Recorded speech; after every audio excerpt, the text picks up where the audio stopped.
can start.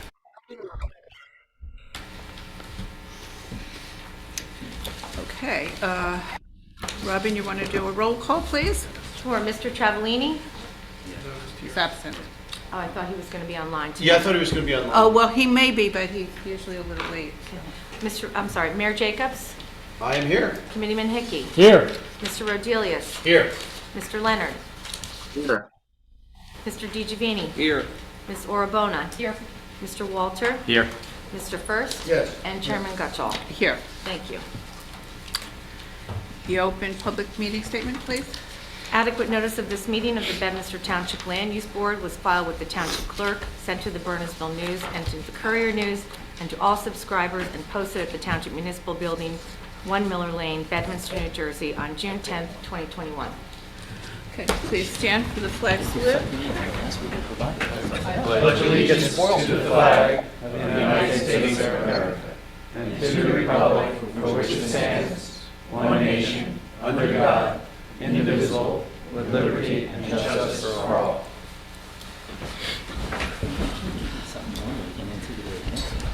I'll open it up to the public. If there's anything on the agenda, anything that they would like to talk about that's not on the agenda, now would be the time to speak. And I don't see anybody. Robin, you want to see if there's anybody on the public there tonight? Okay. We have an editorial from the Bernardsville News. Did you want to say anything about that, Larry, or you Well, just... I think the first, well, yes.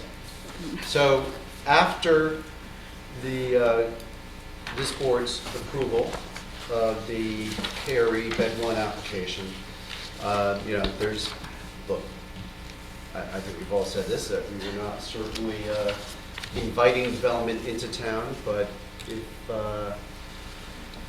compliance with the affordable housing obligation was going to trigger development, let's do development in the right place, in the right manner, and make sure that we address the concerns that we already have about traffic and projecting ahead towards future development, future projects that are going on, and if traffic issues can be addressed as part of that project, then let's do it. And also from this board, from all the comments in the process of developing the rezoning, going through the design phase, and to some extent, let's we call it planning, call it design, the back and forth, whether it was with the master plan subcommittee or the full board, engagement with the property owner. This was before they were an applicant. It turned out that in the end, we ended up with a better project. We avoided the builder's remedy lawsuit. Mm-hmm. And I could use Tom Collins' word, that the planning board did what it's supposed to do, which is to plan. And rather than just plopping down development without thought, without integration, the project that we ended up in, the rezoning ordinance that this board proposed and the Township Committee adopted, really was a full and complete and well-run exercise. And it's just interesting that the Bernardsville News certainly noted and talked about what we had done here and put it back into context of what's happening elsewhere in the Somerset Hills. And I thought it was just a nice note of appreciation, and I thought the board should get a copy. Yeah, very good be article. familiar with it. So, thank you, Bernardsville News. Did you have For paying permission to attention. reproduce this, Larry? What's that? Did you have permission to reproduce this? It's a proper credit is given to Bernardsville News. And also, the one thing we certainly did hear from one resident is that this was done in secret. We've been discussing this at the planning board, I don't know, it feels like decades now. I know it wasn't decades, but we've certainly been discussing it in public forum. The Burnsville News had covered the rezoning exercise. There were, when we were going through the rezoning, notices went out to the affected property owners, including every single resident in the Timberbrook development. When the application was coming through, once again, not just talking here about it or talking at township committee, where I also was giving updates on the Bed 1 KRE rezoning and the application. But those same notices would also be gone out to the residents of Timberbrook. And not one resident from Timberbrook showed up at either of the two Bed 1 KRE hearings. So I know there was a comment that this was all done in secret. We know better. Oh, absolutely. We had, 3 meetings for zoning and 2 for planning, plus what you did at the township committee level. Yeah, we did it right. Yes. Okay. We would like to give recognition to our friend Walter Lane for his recognition at the state level. The Somerset County Director, and he got recognition from the State Committee, and we're glad you're on our team.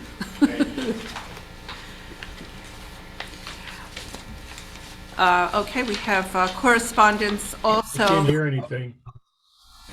Excuse me? You can't hear it. Who can't hear? Rich? Rich? You don't can't hear me? Yes. Yeah, we can you're hear fine. you. Yeah, yeah.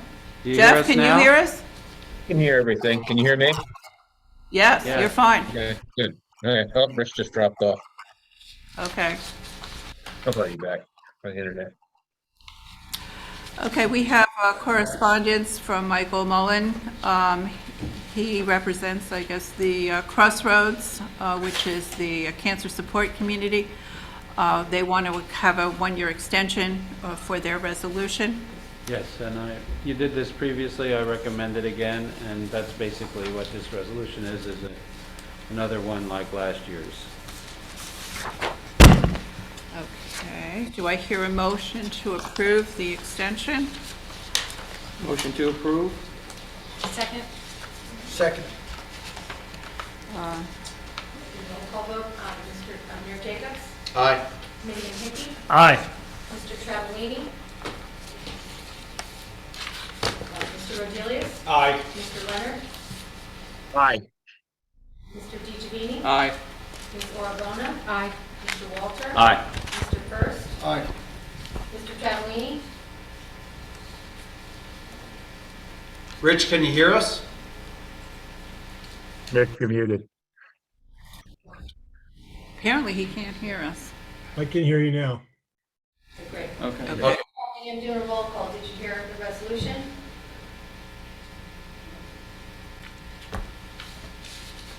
Looks like you didn't hear it again. Yeah, didn't hear. Say that again? Maybe it's just your mic or something. No, there was a resolution. We're just doing a roll call. Did you hear the roll call? We called your name. No, I didn't hear the roll calls, but aye. Thank you. Okay. Chairwoman Gutschall. Aye. Thank you. A motion is approved. Madam Chairman, Yes. you also received in your email today a draft resolution for the SK Bed 1 site plan and subdivision approval. And if the board is interested in doing that resolution tonight, you could consider that tonight and consider whether to adopt it. I'll leave it up to the board. Have you had a chance to read the resolution for KRE? I've gone through it. Yeah, I have looked at it, too. yeah. Yeah, Yep. yes. So we can have a I motion. think we can move forward. I almost suggest. I have one question about the resolution.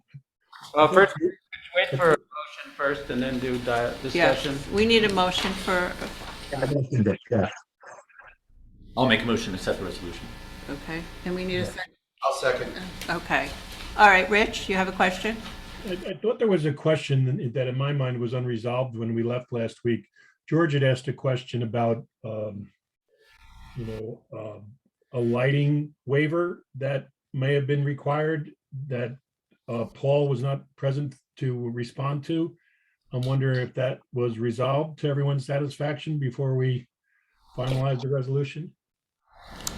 Well, we can ask Paul. Yeah, Paul? there would, the string lights that they have, they're an exposed source, that technically would need a design waiver from the ordinance standards. Yeah, I don't think that was the question. I think the question Rich is referring to was, there were downlit sconces on the building, and I thought that we don't allow that, and I thought a design waiver might be necessary. It seemed like they're decorative. Okay, it's, the ordinance does not permit building facade lighting. Okay, in my mind, I'm not an architect, building facade lighting is ground mounted lighting that shines up at the building. Architectural accent lighting on the side of it, I don't think is. Okay. I just wasn't sure. That's Okay. Yeah, we knew you didn't have it in your memo, so, Right. but does that satisfy you too, Rich? That Yeah, question? so we did grant them a waiver for the string lighting. Yes. a design waiver, yes. Right. And as long as those sconces along on the building were only downlit, no waivers necessary. Well, I think, yes, and I think because they're downlit, they don't need a waiver for the sky glow issue. But because they're not ground-mounted lights pointing up at the building, they're not what is traditionally considered building facade lighting. Okay, all right, yeah, then I'm satisfied. I just didn't think that we had resolved that to my satisfaction or to George's last week, so that's why I thought I'd ask the question. Okay, I think we can take a roll call. Mayor Jacobs? Aye. Committeeman Hickey? Aye. Mr. Chavallini? Aye. Mr. Rodelius? Aye. Mr. Leonard? Aye. Mr. DiGiovanni? Aye. Ms. Orabona? I'm abstaining. Mr. Walter? Aye. Mr. First? Aye. And Chairwoman Gutschall. Aye. Thank you. Okay, motion is approved. Okay, And Yes. the next item, Frank is here for both, really. Yes. And what we're doing may not be so clear from this agenda, but what we're doing tonight is we're doing what is called by the state plan and the State Planning Commission, we're doing visioning. And when we do this concept of visioning, we're trying to look at the big picture.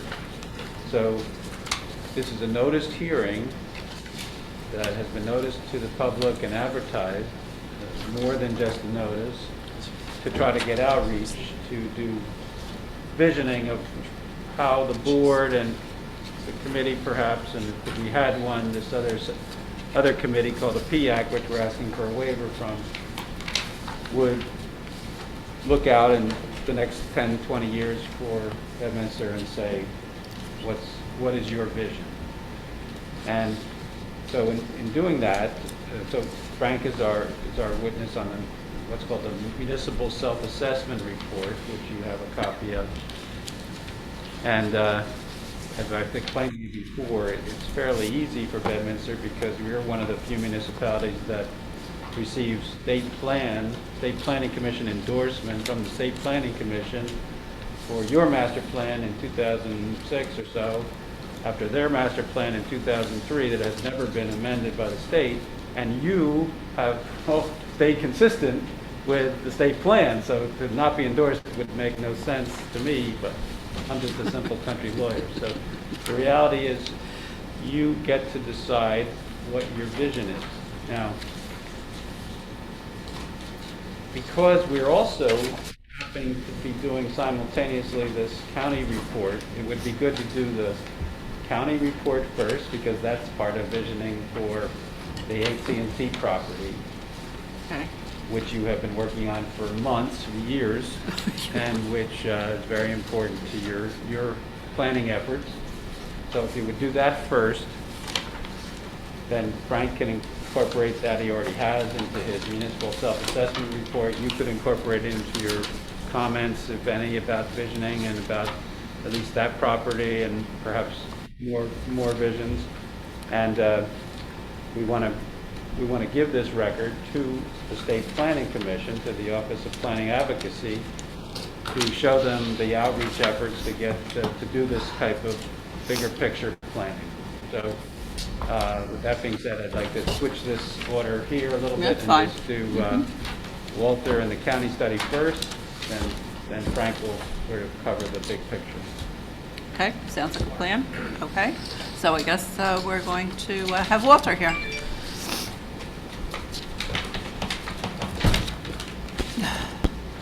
Is it on? Or did I turn it on? I hear you. See, Should light. Hello? Yeah, that Okay. sounds like you're on. Good evening. Thank you for having me tonight. So, it's been a while. I think we were here back in September. We presented the PowerPoint, which was basically a rough draft of the final report. We took all your comments and incorporated that into the final draft, which we did send to you a couple weeks ago for your review and comment. I do apologize. There's one comment that didn't make it into the final draft, and that is on pages 19 and 23. So when it talks about building to the maximum allowed, maximum permitted use, it says additional square footage as needed up to the permitted maximum. There should have been additional language following that has to read, consider allowing additional square footage above the permitted maximum to support continued economic growth and to allow for additional amenity space to support the site tenants. So that's something we talked about, is that you may want to consider having a little bit more growth, a little bit more development there above the permitted 1.4 based on the needs of the tenant that's coming in. So it allows flexibility, but it's a suggestion. You don't have to go that far, but just to add that little bit of flexibility to potential development scenarios there. So I do apologize that we didn't make that into the final draft, but I think all the other comments and concerns we addressed in the final draft report. Okay. Okay. So if there are no additional comments, what we'll do is we'll finalize it. We'll take draft off the report and submit it as the final document. And then, we'll be here, if you're not aware, the county recently reorganized, so now I'm running the Office of Planning, Policy, and Economic Development.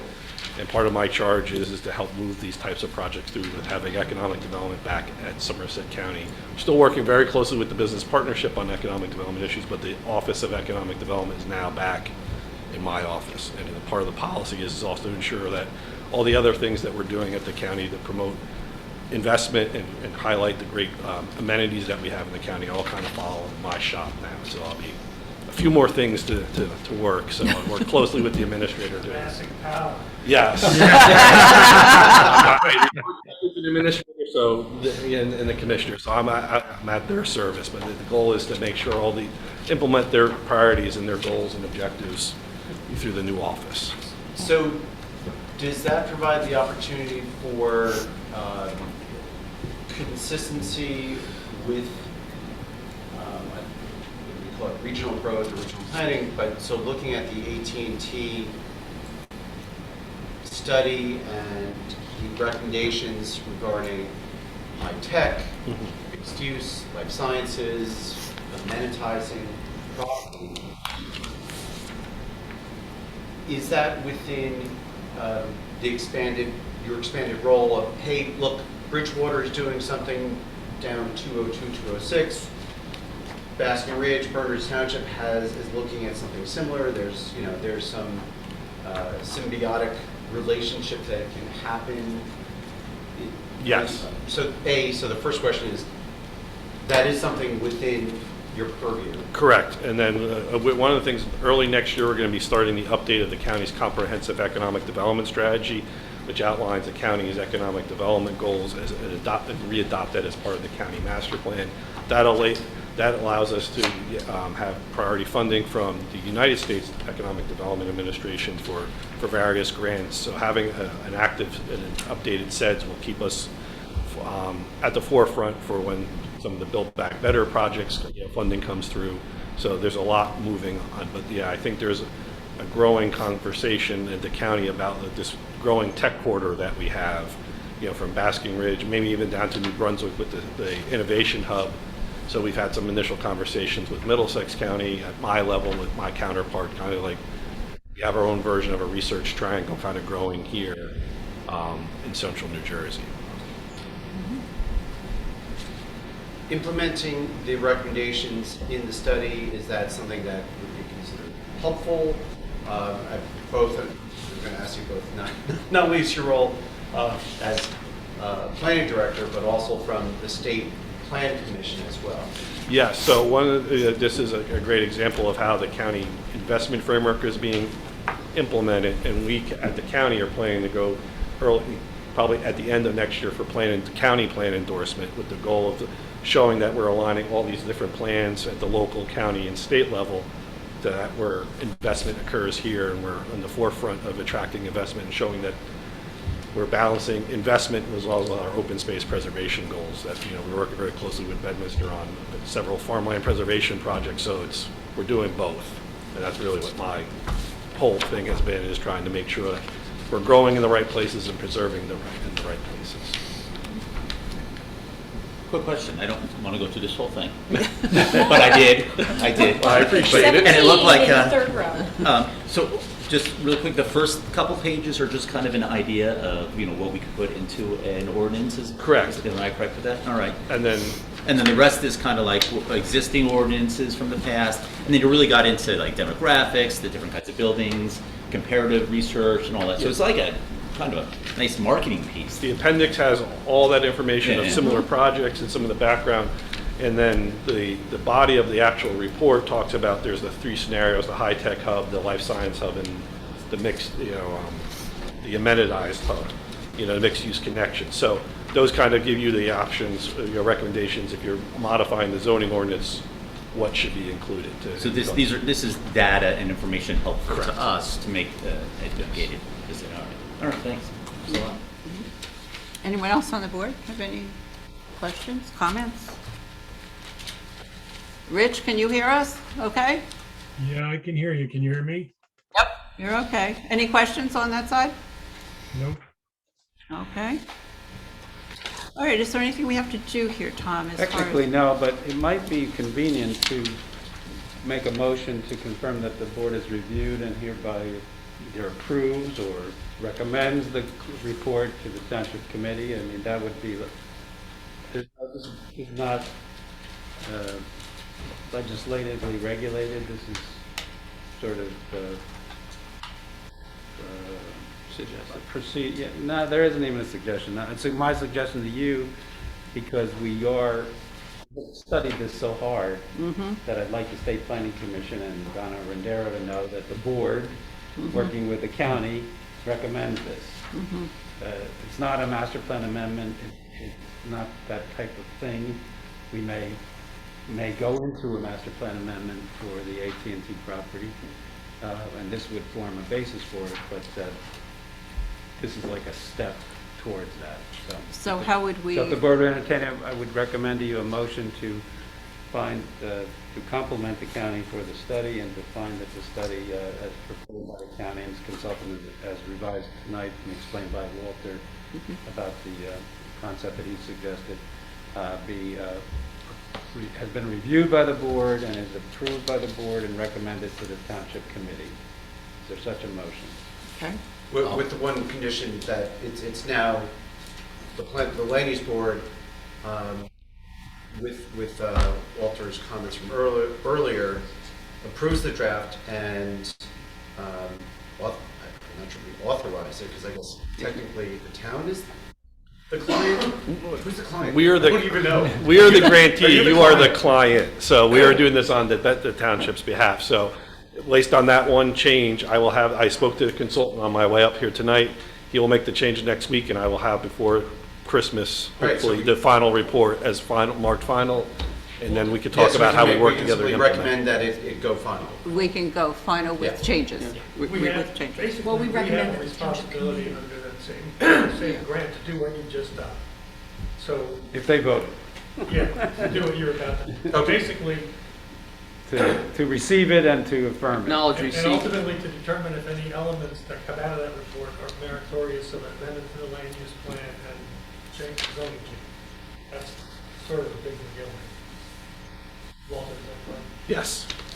But Okay, as so as they we, have always said to you, it's the township that does the plan. They're the consultant, and the county has retained the consultant to help you decide whether you support the plan, whether you adopt, sort of affirm the plans. I wouldn't say adopt because it's not technically a master plan amendment, okay?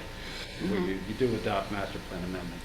So a motion was stated well enough, I think, but I would recommend the township committee do something, Larry, because it's the money and you receive the benefit, the committee received the benefit of the county's grant or however it's worked.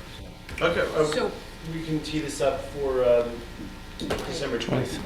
So just, this board is recommending that the township committee Accept the report. accept the report and finalize the report and then take whatever action it deems Appropriate. appropriate and advisable. That's right. You're the recommending authority. To implement it will be a series, if we were to, there are some steps that are still future planning board and committee steps, but you're not bound to those yet. That's in the future. So. What you might want to say along with your endorsement, your recommendation, is that you will be evaluating the proposals within the report and determining their merit in terms of master plan amendments, which would lead the governing body into the zoning element. okay, so we had a motion, and we, we need a second now. Second. Okay, Mr. Travellini, I'm sorry, Mayor Jacobs, Aye. Committeeman Hickey, Aye. Mr. Travellini, Aye. Mr. Rodriguez, Aye. Mr. Leonard, Aye. Mr. DiGiovanni, Aye. Ms. Orgona, Aye. Mr. Walton, Aye. and Mr. Gross. Aye. Chairwoman Gotcha. Aye, Thank you. okay. Motion is approved. Thank you. Thank you very much, Walter. Walter. Very much. Thank you, I'm Walter. here to keep on working with you, so I'm not going away, so thank you. Thank you to Kate. I will pass that along to them. Yeah. They've been a great team. Yeah, thank you very much. You're welcome. Yes. And since now we're talking about state plan, Yeah, you we'll might as ask you well to stay out there with Frank. Yeah, right. Put in a good word for us at the state. Hi, Frank. Good to see Good you. evening. It's so nice to be anywhere, but particularly here, really. Thank you. I'm here we're all glad week, to have don't you. worry. I'm going to try to highlight some of the facts here, rather than just saying, does anybody have any questions, which would not do justice to this. And alternatively, going through 61 pages, which are not well numbered, but will be when we're done, I think would be onerous. So what I'm going to do is hit some highlights, and then if you want to go deeper, please tell me. But I'll make an initial presentation about what this is about and what it's concluding, and then you'll tell me whether you think we got it right or not. If you look at the table of contents, the intent of this report is to take stock of what your existing planning is, what your ambition through this visioning process and public participation tells you should lead public policy in certain directions, what kind of activities have already taken place, development activities, planning activities, and then there's a big focus on sustainability and resiliency. Probably the biggest reason that the state planning office has been working hard to get towns to do this is because, just like the land use law has laid in this new layer in the land use plan about vulnerabilities and sustainability and new aspects that were not previously a required part of your master plan, the state plan has brought a very strong, clear focus to that. There's also a discussion of consistency, and it's basically consistency across planning tiers with your neighbors, with the county, with the state plan. There's mapping at the end of the report, brief discussion of state agency actions and assistance that the town receives generally through DOT, or the transportation-related grants that we get. So rather than try to walk you through those category by category, I'm going to review what I've highlighted, and I think it'll get the point across without too much pain. It's probably the most important thing to say is the first sentence, which is that Bedminster Township has long prided itself on being a desirable town and country place. Now, the term town and country is kind of Tony in some circles, and maybe here. But if we really interpret what that means, it means both the place that's a town, the outside of the town place that's the country, and the way they relate to one another. Town and country, not just that they're two different things, but that they're essentially unified in the way they can work together. Your master plan has done a masterful job over the years, long before I became involved, in finding a way to have the town retain its character and qualities and have the country remain largely undisturbed or undamaged by the changes that have occurred. So when we went through this plan endorsement process almost, 15 years ago, we found a very high level of compatibility among those local plans, the state plan, county efforts, and we got plan endorsement because, and not just plan endorsement, but pretty substantial kudos right down to the state planning office submitting during the Kirby 10-acre zoning litigation, submitting support for our use of the state plan as an underpinning for the planning that you all did. So they basically patted you on the back a long time ago for doing the same things we're still doing, only more. If you said to me, give me the 5-minute version, the 5-minute version would be all of those efforts that we've made to protect the environment, to retain farmland for agricultural use, to keep the centers as discrete places that don't just spill over into the countryside, and to make that dynamic between town and country more vibrant and workable over time. We've also, in addition to that, moved in the direction of the state plan's encouragement for things like mixed use. The report notes that, for instance, Bedminster and Pluckman villages, for the longest time, have had a zone in the village that permits both residential and commercial use, different size lots, but it never permitted them as a mixed use component. And it never envisioned them in any way other than the small lot character of the zone in any other configuration than one small lot at a time. Mixed uses don't tend to occur that way, as you know, and you've seen through the things that we've recently approved and the zoning board approved. They would be much larger in scale. They also have the ability to expand your foot traffic in the zone that you want to create more pedestrian-friendly activities in. So these mixed uses both bring you some new ratables along with the non-residential component, and they bring typically households that are small in size and don't have many children. And I'm not saying, we have plenty of housing here that's the right size for plenty of children, but in this instance, both of those uses tend to be ratables, if you want to think of them that way. And I think that's important to recognize. There are benefits that come from this plan endorsement process that, everybody says, well, why are we doing this? They include things like coordinated assistance by state agencies. One of the worst things that ever happen is when you have an application that needs to go to DEP, DOT, historic preservation, and you find that the state has very distinct opinions in both categories, but they don't fit together.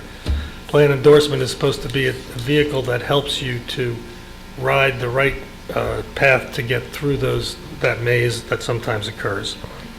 There are planning incentive grants, which are actually money that can come forward for planning. The municipal aid formula funding offers benefits here, and the eMERGE funding, the new EDA funding that's been recently made available, comes to centers as well. So the benefits, and it's not available everywhere in the state, so that's an important thing to recognize. Is the eMERGE funding, is that only available for the designated centers? Or is it? That's my understanding. If Walter, we do, you know? so AT&T, I don't believe AT&T. One of the things we're is in the asking, center. one of the things we're calling attention to here is that we probably need to put AT&T in one of the centers. Is that the? You can put it in the center, or if you have an endorsed plan for planning areas 3, 4, and 5, Right. then you're eligible. So that's the changes that the county helps. Oh, that's Okay, sure. so we Having an don't. endorsed plan. So if we get plan endorsement, we don't have to create a center for AT&T. It will automatically That is qualify my for understanding. eMERGE funding. That's my understanding, but Okay. with endorsed plan status, then you're eligible. Just. It's a really good thing. All right. I'm just gonna say. What do we get? I'm just gonna. What do we get in The funding? eMERGE funding is a very good thing Yeah. to attract businesses Yeah. and employment centers into our town. And life science and pharma uses. So what is it, that state funding? Federal It's funding? it's sort of state tax credits and mechanisms of the private sector to take advantage of the location, okay? Oh, that's a big But thing. it does have big requirements as well, so we, big employment requirements, big expenditure requirements, which I don't think it's that big. I thought it was 75, I thought it started at 75 employees. okay. Well, maybe, Walt would know for sure, but they basically, it gets pretty heavy. You want to just step up here? you know, Walt, we just read this certificate of appreciation.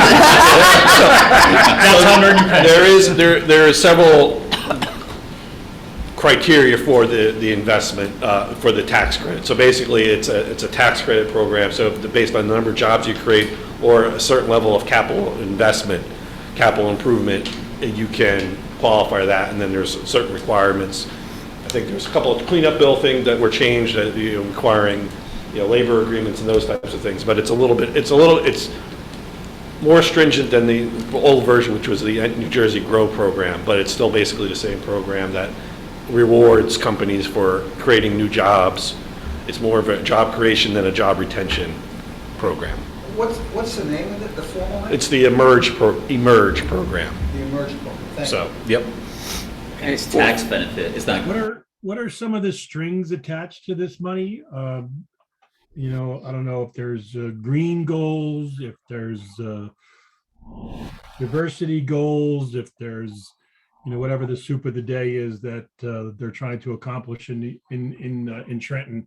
But, There are some of those requirements with it, I think, but not as stringent as to prevent it. So the recent project that just used Emerge credits was the financial services firm that went into the Connell Center in Berkeley Heights, which that 400,000 square foot deal, right?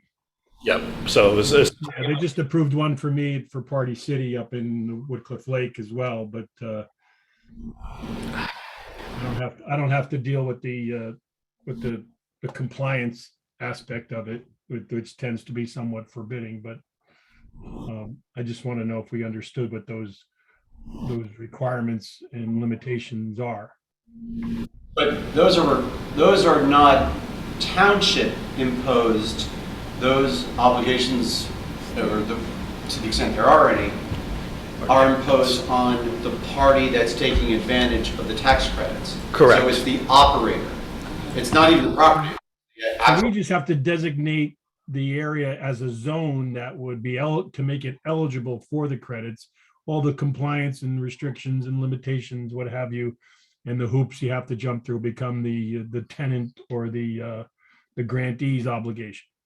It may not even go that far, because Walt was saying, if we do achieve plan endorsement with the state master plan, with the state plan, then we don't have to designate any area, because if you're in planning areas 3, 4, and 5, and you have plan endorsement, your town will automatically qualify for eligibility.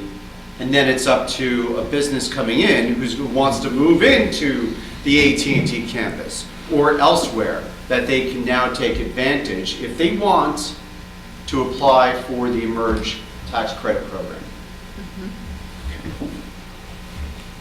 Okay, so it wouldn't necessarily be restricted to a particular zone or an overlay or whatever the heck we're trying to accomplish with AT&T in general.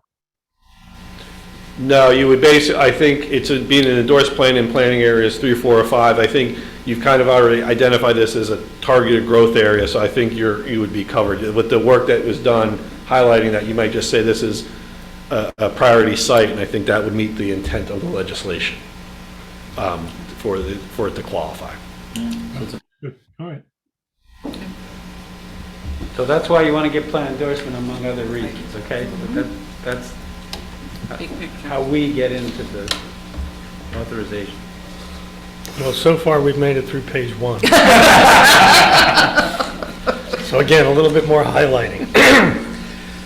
Probably you're all pretty well aware of the fact that when the Hills development came to your town, the math was a little fuzzy. They hadn't quite figured out yet what real fair share obligations were, but they knew that if you were near major highways like 287 and 78, you should get whacked pretty bad. The old state plan had some lines drawn around the interchange that did include Pluckerman. It's kind of a soft sense of what that growth area was going to be, but because it was shown as a growth area on the state development guide plan, predecessor to the state plan that we now work with, the court assigned 812 affordable units as your obligation when COA assigned 155 units for that same period as your obligation. You built 3,500 total units instead of the 750 you would have owed, and Bedminster has serviced that development, those pupils, everything that goes with that, all the time since 1985, so as it has developed over time.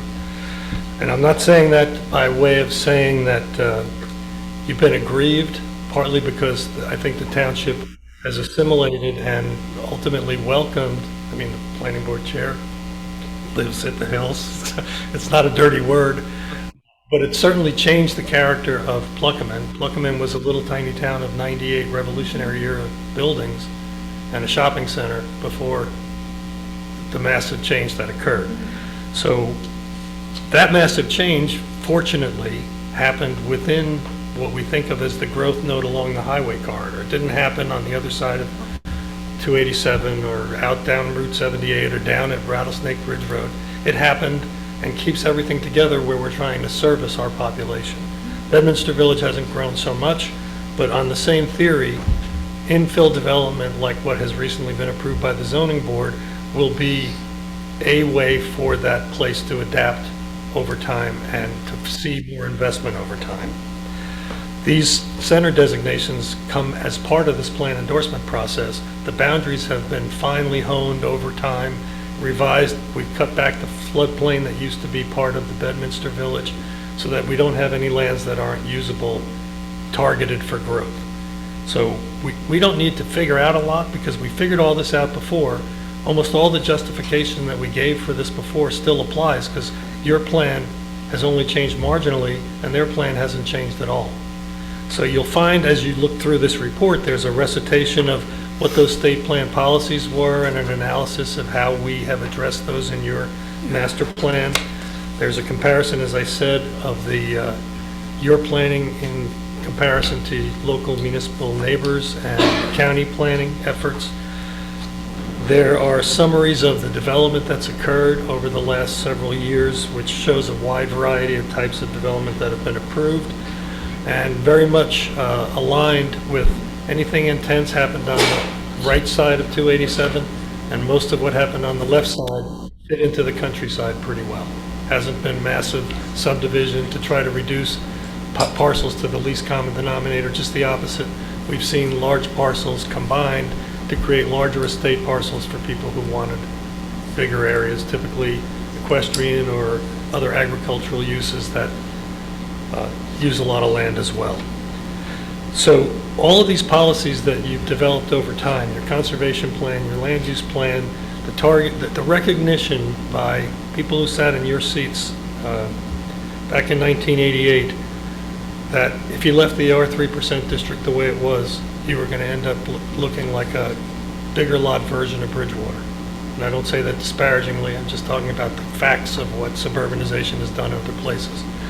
The planning board made that serious, and to some of the board members, impactful change to the master plan, people that had developable subdivision available lots. You went from needing 6 or 7 or 8 acres at the worst to get 2 lots to needing 20 acres to get 2 lots.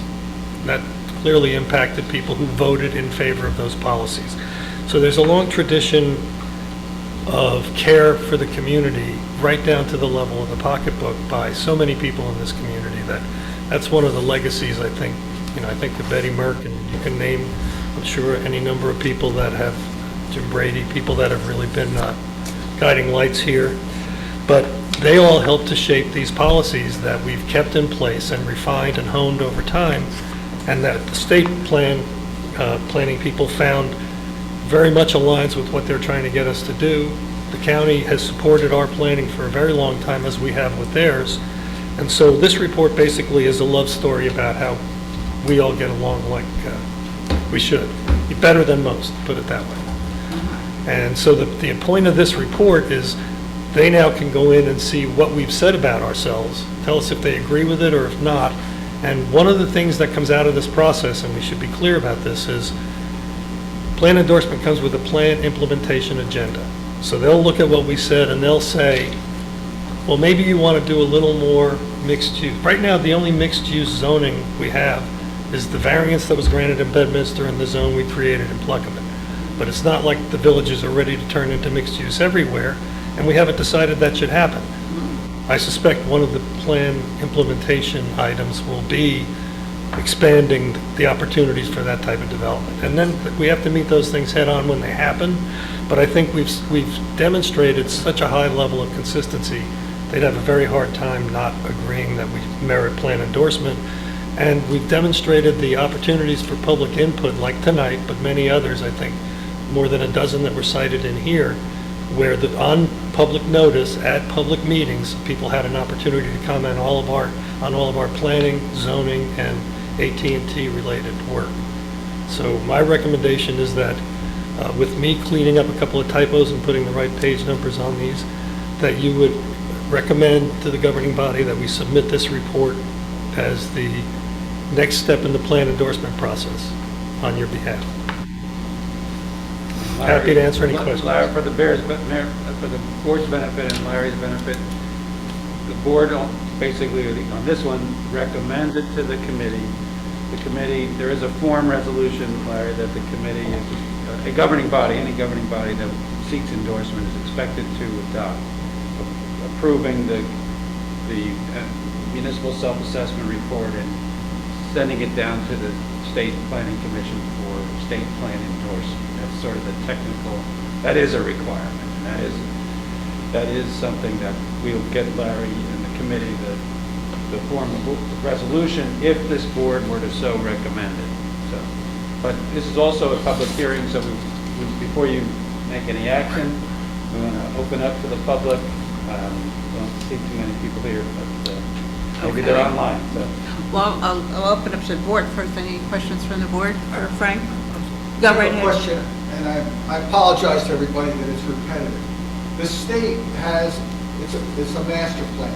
It's called state master plan. It's a state development plan. And periodically, each municipality is to have an assessment of its own planning status and to then send that to the state. No, every 10 years, the municipality has to re-examine the master plan and make some findings about whether its policies still bear merit and fruit, or whether there should be some new direction. I mean, there's a lot more to the process, but that's the basic process. If you continue to do those on time, you retain the right for your zoning not to be challenged on the basis that you didn't do that on time.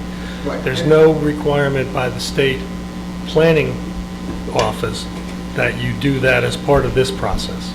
And they won't, this endorsement has been good from the time we got it 15 years ago till January of next year. So this is a voluntary process for any town that would want to, is authorized to go to the State Planning Commission and get State Planning Commission endorsement. There used to be a process to just get center designation, and they merge that into endorsement, so you can no longer get just your Pluckerman Village designation or your Bedminster Village designation. If you want to keep villages or centers, you have to bring them in as part of your endorsement application. You're one of the few municipalities already endorsed. Now you're asking for another endorsement.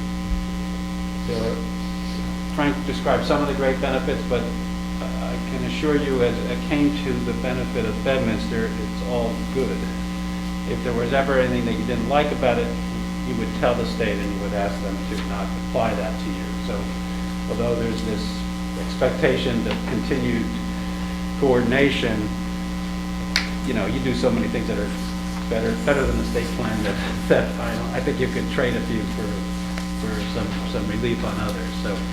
But an example might be, they might want to have an enhanced floodplain management ordinance better than our existing floodplain management ordinance, which is kind of silly, but because the state regulations already have incredible regulation of floodplain, but we'll talk to Frank and Paul and see whether we really have to update anything. And that's part of that sustainability concept. And we're not in a ocean climate change flooding area. We're in the more river flooding, which we experience and which we try to deal with. And so that would be something that you would probably incorporate. So, but that gives you an example of what happens. Yeah, one of the items that'll be on your implementation agenda will be update the land use element to include all of this vulnerability stuff that we're talking about.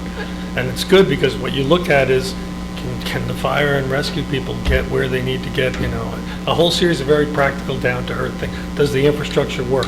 Does the flooding stop us from saving a life at some point? Those are some of the questions that we'll be looking at as part of this. So there's a master plan has to be reviewed and adopted every 10 years. Reviewed, reevaluated, not necessarily readopted. You might look at it and say, everything's great, it still works perfect. Unlikely you would do that, but you Right. could. So it's reviewed every 10 years and then approved by the governing body. No, only the planning Only board the planning approves the board. master plan. And then this document is separate from that. Totally. This is sort of like a running commentary about all, our master plan and all the planning processes we've been part of. And this document has a life of 15 years, is that what This it is? document, we don't know, the process that we're going through, if this document provides the basis that gets us the plan endorsement, Right. I don't know that they'll let it go another 15 years before, because there've been a series of extensions of these centers in response to changed circumstances over time. So it was last done 15 years ago, or did I misunderstand? You were right. I think we got it back in Yeah, 2006. Generally speaking, if they give an endorsement, they say that it's 10 years. But now, when they give the endorsement, they say 10 years. Nothing to do with the 10 years I Yeah, mentioned. nothing to do with the reexamination report. That's our municipal master plan reexamination report process. We've done that a number of times. You can do it more than every 10 years, and we have done it almost every 2 or 3 years. Because it's a convenient tool to decide whether to make an amendment to an ordinance or a master plan. So, but that being said, all of this that we're talking about tonight, about municipal plan endorsement by the State Planning Commission, is a voluntary process by the townships, the municipalities that would like to get endorsed. So that Frank and I, Walter, recommend that to you, but you don't have to do it. Yeah, it's important to note that when the State Planning Commission or their staff weighed in on the Kirby, when Fred Kirby sued us because he wanted to put development on his farm on the other side of the highway, consistency with the state plan was one of the very strong underpinnings that the judge and the appellate division both used to find us as the winner of that fight over the 10-acre zoning. It's hard to imagine in today's climate who would try to sue you on the other side of 287 tomorrow. But if somebody does for some reason, having this endorsed plan and having the underpinnings of, because the state plan is voluntary, nobody has to subscribe to it. Right. But that doesn't mean it's not good planning just because you don't have to do it. They were never prepared to make it mandatory because they really wanted the carrot to be what got the job done. And so you're one of the towns that picked up the carrot. I have to give a lot of credit to Joe Metelsky because he rode herd over me to get something like this done 15 years ago among the rest of the governing body members. But I do think, as Tom says, you're well advised to keep going with this process, especially given how far we are now. And if this gets endorsed, with the endorsement, there'd be some kind of a timeline put on it or an end date? There will be a plan implementation agenda. And what that is they're going to say, well, your plan has these things you are trying to do, and maybe a couple other things we'd like you to try to do. So over this next period of time, with some priorities, you will be asked to commit to making some of these changes. or at least to evaluating whether to make some of the changes. You won't necessarily be told you have to make them to keep your endorsement, but you'll have to consider them and have a good reason why you don't if you don't. So it's not, there's no strings, but they're not hard strings to deal with. We did it last time. But there's an example in this report. It's a little bit of a detail, but it says the board and township recommend that sewer extension be considered, a limited sewer extension be considered for septic failure areas along 206 to the Ski Hill Road area, or not even along 206, but to the Ski Hill Road area where there's septic failures. That's not in the Bedminster Center, and it's not yet in the sewer service area, but you've looked at that in the past and thought, yeah, it'd be better to not have septics fail and to service that area.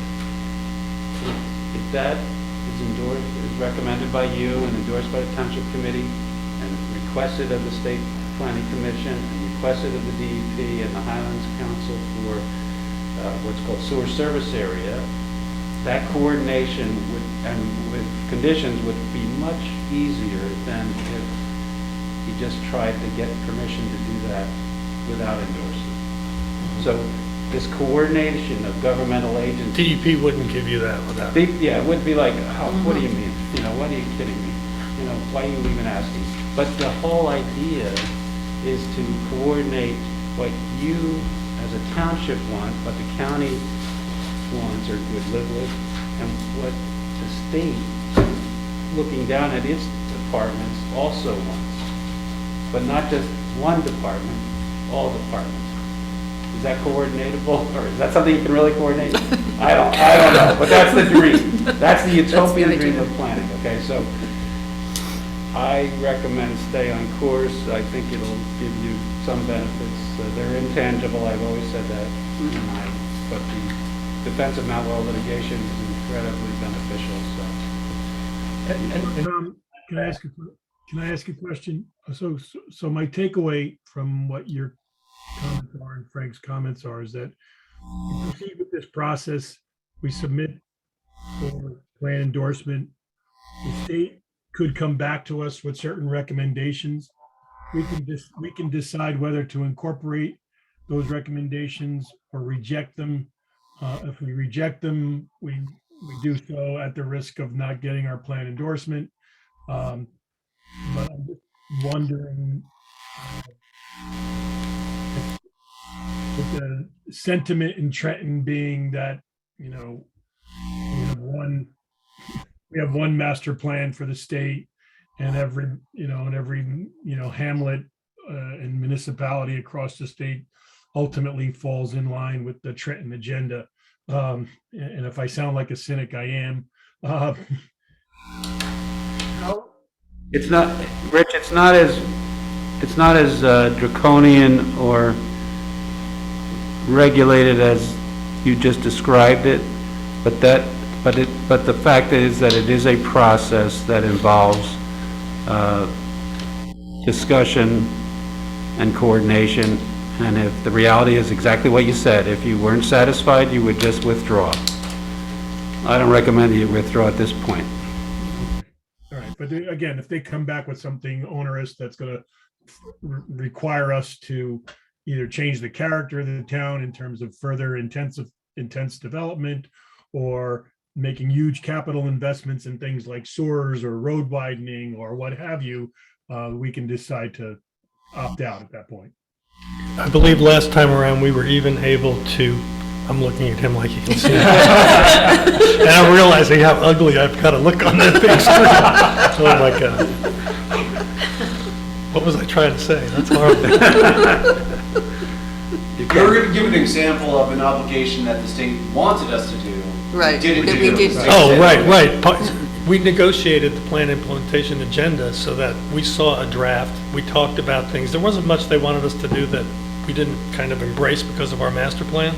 So it wasn't a heavy lift for us at that point, but they weren't asking us to rezone the centers for mixed use. They were just asking us to put a boundary around them and to focus growth into the centers, not into the environs. So here, let me throw an example, and it's in the the state planner that's out today. So it says New Jersey's model statewide municipal EV ordinance.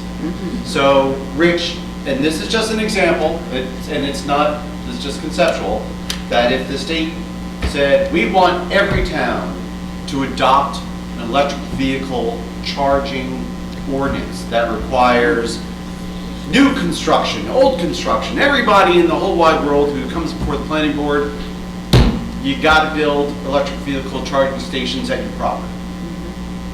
And if Rich Travellini says, God darn it, we're not gonna do it here, well then, we go to, and that gets the full sentiment of the board or the township committee. You go to Frank, say, hey, tell the state plan, we've done enough, we're not doing it. And then Frank will have to go down to Trenton and say, you know what, we've complied with A, B, C, D, E, F, and G, we're not going to do the EV ordinance because of what Rich Travellini just said. It's all your fault, Rich. And it'll be up to, it'll be up to Frank to make a compelling argument that Bedminster considered this, but decided against it. And if there's a good rationalization and that we comply with everything else or comport with everything else that the state requires, presumably we would maintain our plan endorsement. Yes, but the thing I forgot, and Walter reminded me to mention to you, the plan implementation process is a two-way street. You get to go there and say, we need DOT's help with this, we'd like DEP to look at something over here, not necessarily get a break on it, but at least, and to get priority treatment when you're trying to do things like that. I think that is important to recognize. So it's a two-way street there. I know we have an applicant waiting in the wings. I'm happy to go as long as you'd like to talk about this, but I don't have much more I have to tell you. Just a quick question on timing, Frank. So you submit this to the state vortex, say early next year. How long does this all take? Like, when do you get comments back? Tom, do you want to take that one? If we have not submitted what we need to submit by the middle of January, they've threatened that these endorsements will be null and void. And then how long does it take them to review it and come back with comments? Once we're in that queue, because there will be other towns trying to do this as well, I think it's going to take as long as it takes. And if you get in time, if you get in time, no, it could be. Start working for the state. Spoken like a true bureaucrat. I'm trying to get it. All right, the real answer is it can take months or years. Yeah. Okay. But once we Is that submit good enough it, for it you? doesn't- I'm sorry, that's the best that I can recommend.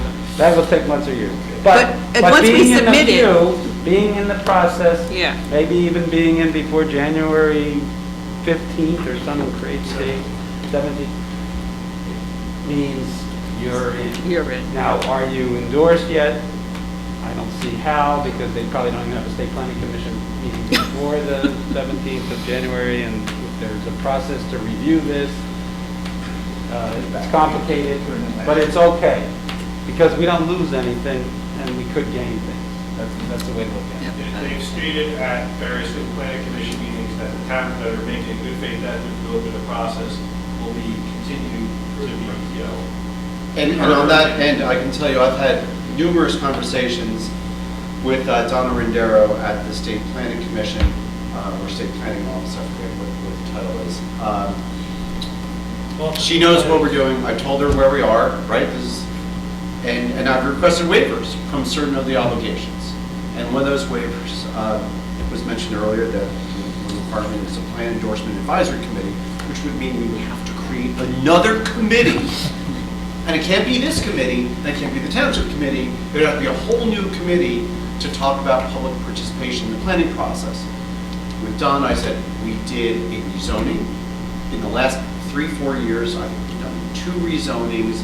We did the master plan re-exam report. The AT&T study was a public participation planning study. And Donna said, just have Frank put it in here, request the waiver. You've done enough. So that should help streamline the process. But as someone who is daily engaged with folks down in Trenton, whatever that means. But hopefully we're on a fast track if we proceed. Good, okay. So I think we can open it up to the public. If there's anyone who has any questions for Frank regarding, Or statements, and Or and statements. especially if anyone has any comments that would be helpful to the board of the township about how you vision the future of Bedminster and what changes or not changes you'd like to see. Is that Jim Brady's hand that's raised? Oh. I don't No, know, maybe but it's not. Robin, you want to look on, see? I'm not seeing any raised hands at this time. No? Okay, so then we will close it to the public. So Okay. if the board would entertain it, I would recommend to you a motion to confirm that you have reviewed the municipal self-assessment report and you approve and recommend it to the Township Committee for its consideration for submission to the Office of Planning Advocacy and the State Planning Commission for state plan endorsement of the Bedminster plans. Is there such a motion? I will make such a motion. Tim? I will second it. Rich is seconding, okay. Mayor Jacobs? Aye. Committeeman Hickey? Aye. Mr. Travellini? Aye. Mr. Rodelius? Aye. Mr. Leonard? Aye. Mr. DiGiovanni? Aye. Ms. Orabona? Aye. Mr. Walter? Aye.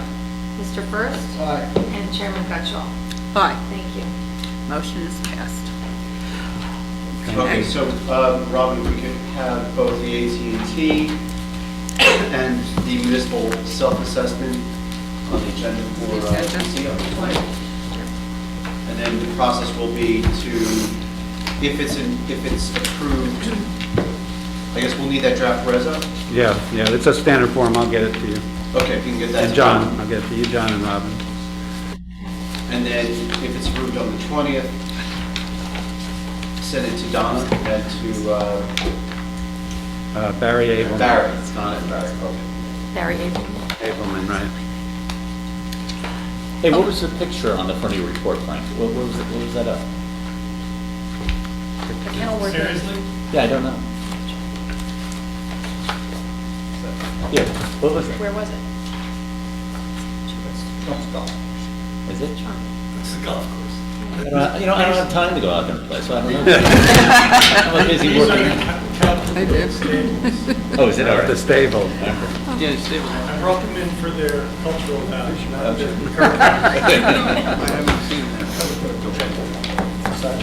Okay, I'll open it up to the planning board. Board members, if you have any comments you need to make this week?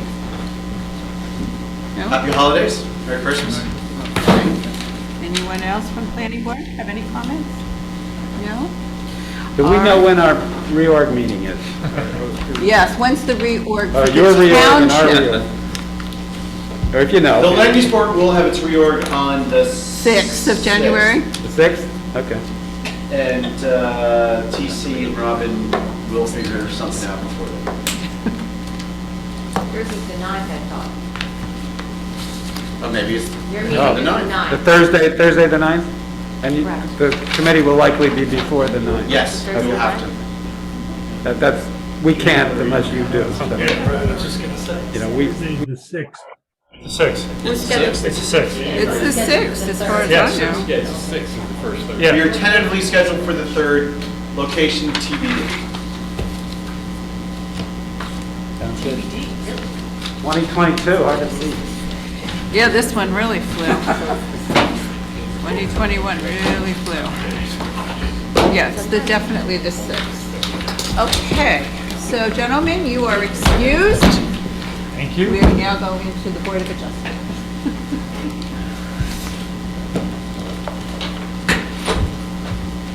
See you next year. If not before. If not before. If not before. Okay, Somerset Hills Shopping Center. Monday at 9.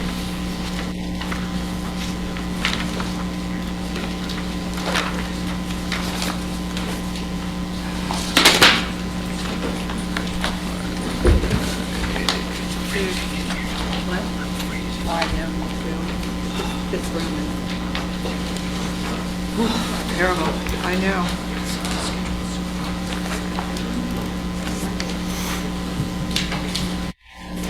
It's glowing behind us. Which one is the color?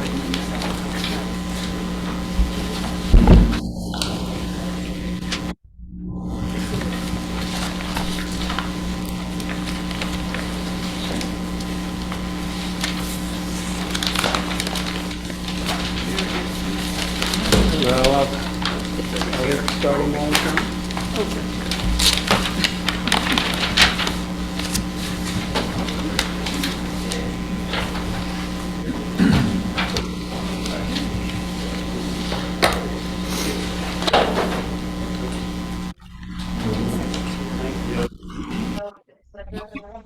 We're ready.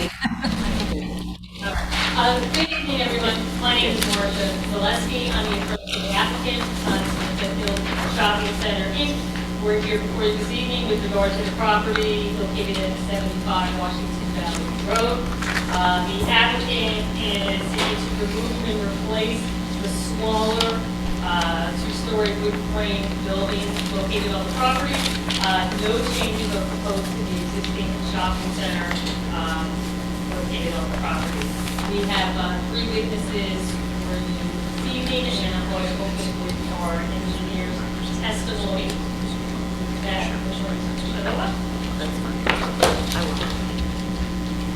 Mr. Rochella, please raise your right hand. You swear or affirm to tell the truth, the whole truth, and nothing but the truth, so help you God? I do. And please state your name and address and spell your last name. It's Robert Moscello, M-O-S-C-H-E-L-L-O, excuse me, and the business address is 265 Main Street, Gladstone, New Jersey. We'll just confirm for the record that the board recognizes and accepts the qualifications of Mr. Moscello as a professional engineer. Any other qualifications, Rob? I don't remember. No. Thank you. So you don't need to present, unless you want to present qualifications, you don't need to. Thank you, Mr. Please go ahead. Thank you very much.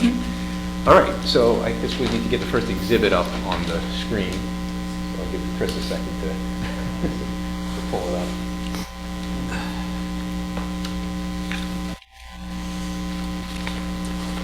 I have it as a board too, if we can't, we can't get it up. Okay. We'll give him a second. There we go. There you go. So we're going to start off, so I guess for recording these, Tom, is it just still A1, A2, A3 for yes. reference purposes? Unless I don't think these were part of this plan set. No, they were not. Okay, so yes, please go ahead, and as you go through them, just identify what it is. Excellent. So the first exhibit this evening is entitled Neighborhood Aerial Exhibit A1 for the record, and it's dated December 9th, 2021.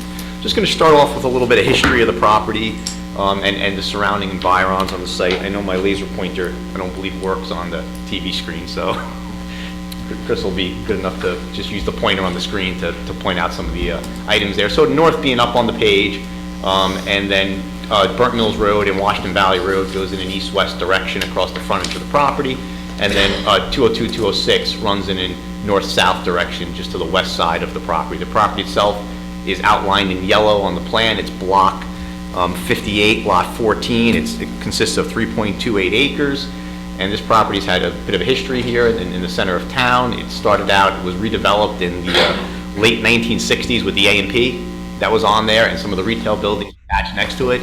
I'm sure everyone is familiar with the property over time, and then in the early 2010s, actually in 2013, we were here in front of the board and actually expanded the building when the A&P closed down, and we made the supermarket use larger for the Fresh Market that's there now. And we also put an addition on the west side of the building where the Sports Clips is, next to Dunkin' Donuts, that's there as well. So at that time, the building was expanded in size. It actually went up to approximately 33,630 square feet. And Chris, if you want to go to the next exhibit, we'll zoom into this one. This is entitled Site Aerial Exhibit. We'll call this A2 for the record. It's also dated December 9th, 2021. It's just a blow-up of that same plan, just to see the existing improvements on the property. As I mentioned, the addition on the west, the Fresh Market building, which is the white part in the middle, and then you have the retail and food establishments, the dry cleaners, pharmacy, that's in the middle there as well.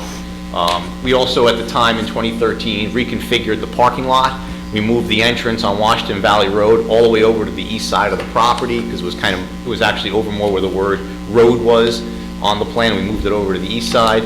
We didn't change the access on 202, 206. That's still basically a right-in and a right-out, although people do make a left into there as well when they're going south on 202, 206.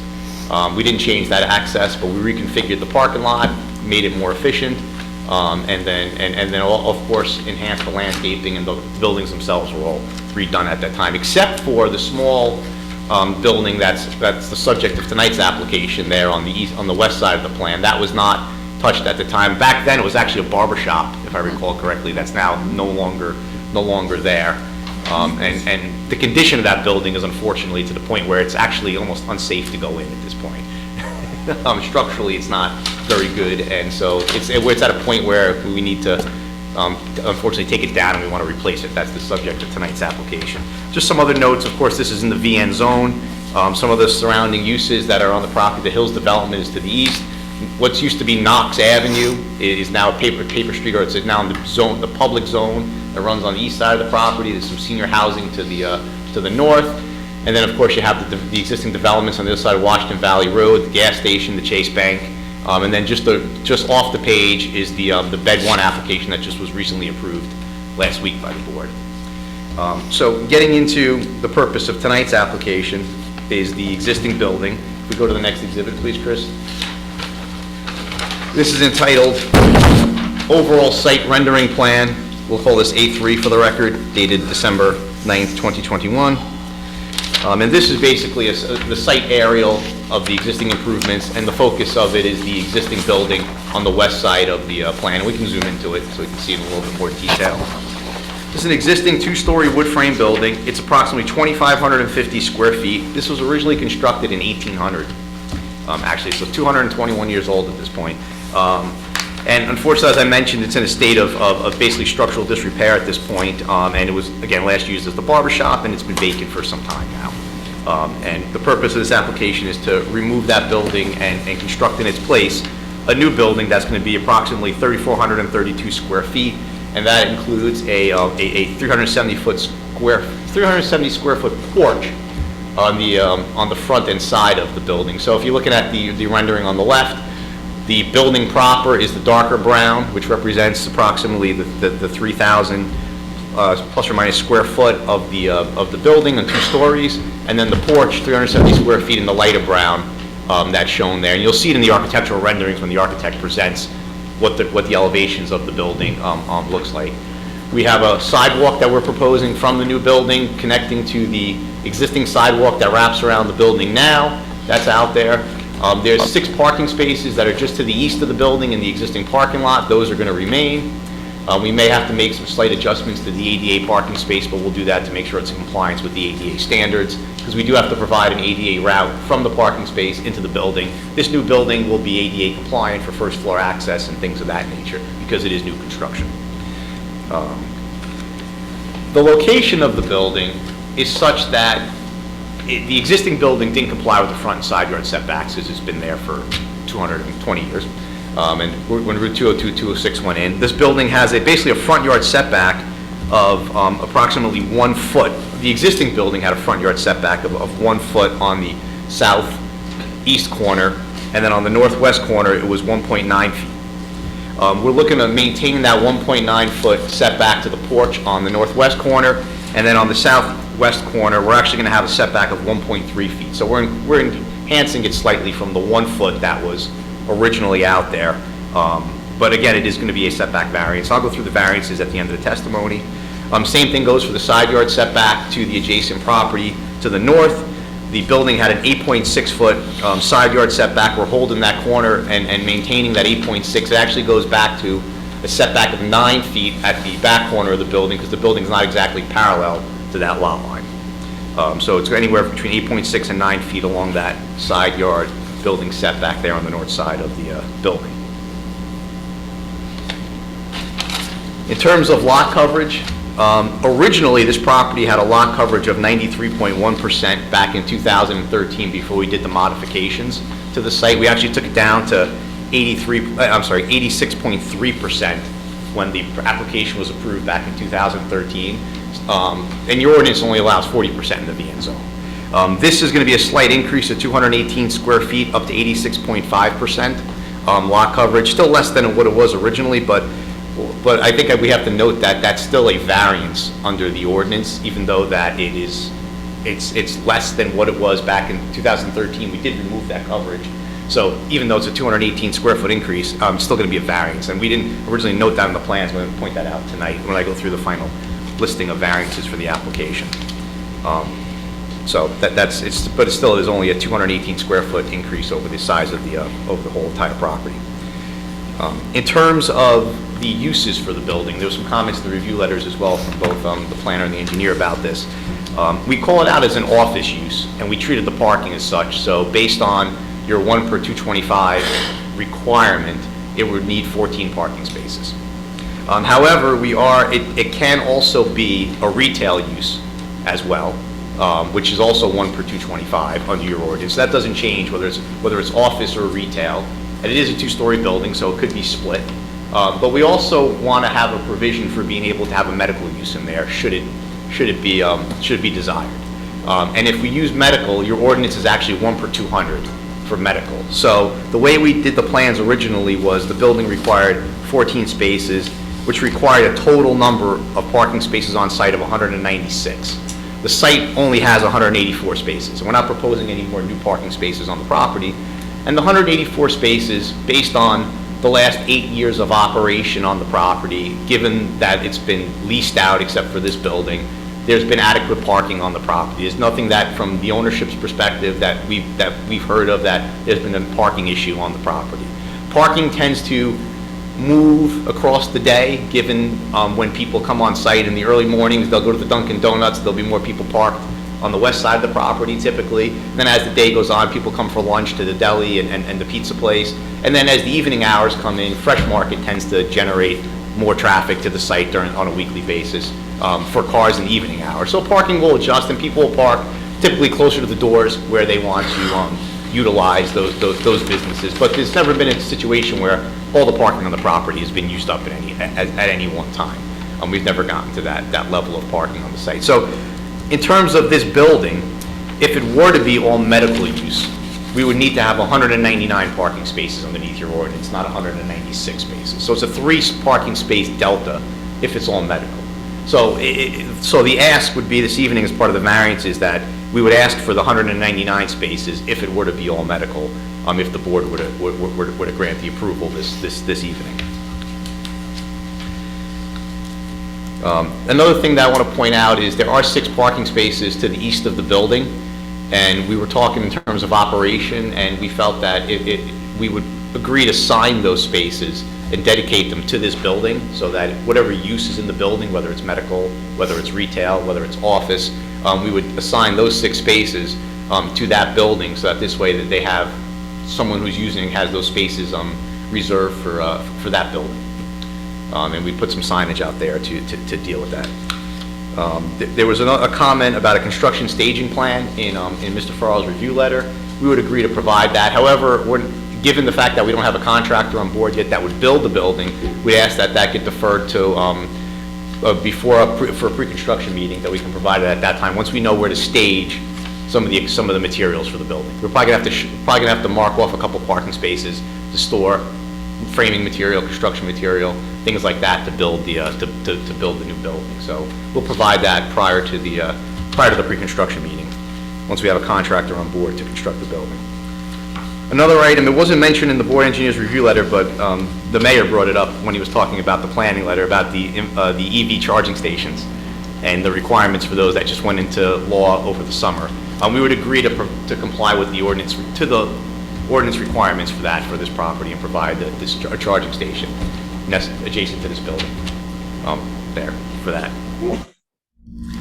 In terms of utilities, the building would all be public utilities, public sewer, public water, gas, telephone, cable. They're all there on the site, so we would connect into those. It's all adjacent to the building that's there. In terms of landscaping and lighting, we are proposing approximately 40 shrubs around the building to enhance the look of the building. You have the porch on it, you'll see the architecture, but we show those shrubs there. We're also proposing 1 shade tree adjacent to the parking spaces. And we can have the landscaping reviewed by the Landscape Advisory Committee. We'll go through that process and take care of that. There's really no changes to the parking lot lighting that's out there. We're not proposing to do anything. The building will have standard lighting at the doors as required by code. On the porch, the architect will touch on this, but there'll be hi-hats or lighting underneath the porch to light up the porch area on the building. But there's no other lighting that's proposed for the parking lots or things like that for the site. There was a comment about the lighting of the sign that's proposed. We are proposing a small sign in front of the building. It's 8 square feet in size. It's a wooden sign on wooden posts. It was brought up in Mr. Farrell's review letter that we were proposing ground-mounted light, which the ordinance doesn't allow. So we'd like to propose to do LED lighting in the posts that would just wash the face of the sign, as opposed to doing a gooseneck or something on the top of the light. So that this way, see, with the modern LED strip lights now, you could do that. You can put the lights in the posts, and you can wash the face of the sign without having to have a bulb or something shine down on it. It's really a clean installation of lighting on a sign like that. So lastly, I just want to go through the variances and design waivers that we're requesting this evening that our planner will also touch on. So to go back to the list, a variance we're requesting from section 13-405.4 for an increase in the floor area. Since this building is larger than the prior building, the floor area is going to go from 0.2895 to 0.2960, where your ordinance only allows 0.17. It's an 882 square foot increase in terms of the overall building size, and that includes the porch as well. Then a variance is being requested from section 13-401.2D for the required parking. As we mentioned originally, we were asking for 196, but we actually would like the board to entertain a request for 199 spaces to include the 3 additional spaces if it was all a medical use in the building, where only 184 are proposed on site, and 199 would be required. 184 existing, 184 existing, correct. and you're not going to add any more. Correct, we're not going to add any more. So what's the 199? That's what you were required. That's what we'd be required to do if the building was all medical use. And then we have the side yard and front yard setbacks from section 13-405.4. We're asking for a side yard setback of 8.6 feet, which matches the existing, where a minimum of 15 feet is required. And then we're asking for a front yard setback of 1.3 feet, where a minimum of 30 feet is required, when it was originally 1 foot front yard setback. And then, as I mentioned, we're also asking for a variance from section 13-405.4 for the lot coverage, where we were originally back in 2013 at 93.1%, and we went down to 86.3, and now we're going to go to 86.5% lot coverage, an increase of 218 square feet. And what is permitted? Permitted was 40% for the zone. And you're at 86.5. 86.5. Wait, I'm sorry, 86.3. We want to go to 86.5. And then lastly, we have a design waiver that we're requesting from section 13-526. This is for the maximum floor area allowed on the property, and this is based on your resource conservation calculation, where it's only 24,119 is allowed, and with the new building, we're going to go up to a total of 41,959 square feet. And this is a design waiver from your ordinance standards. What was the allowed amount after you ran the calculation? Oh, 24,119 was the permitted amount, or the allowed amount, I'm sorry. And then we're going to go up to 41,959. But Rob, we're only increasing the building like 200 square feet though, right? No, the building square footage increase is actually close to 900 square feet. I have that here. 882. 882, thank you. But let's go back to the 41,959 is the proposal, the resource constraints ordinance that makes adjustments to what's allowable. Yes. Is 24,199, but what is the current number? Oh, the current number is 41,017. 800 square foot expansion. The charging station, putting in charging stations, what would that do to your parking requirement? They still get to count EV parking.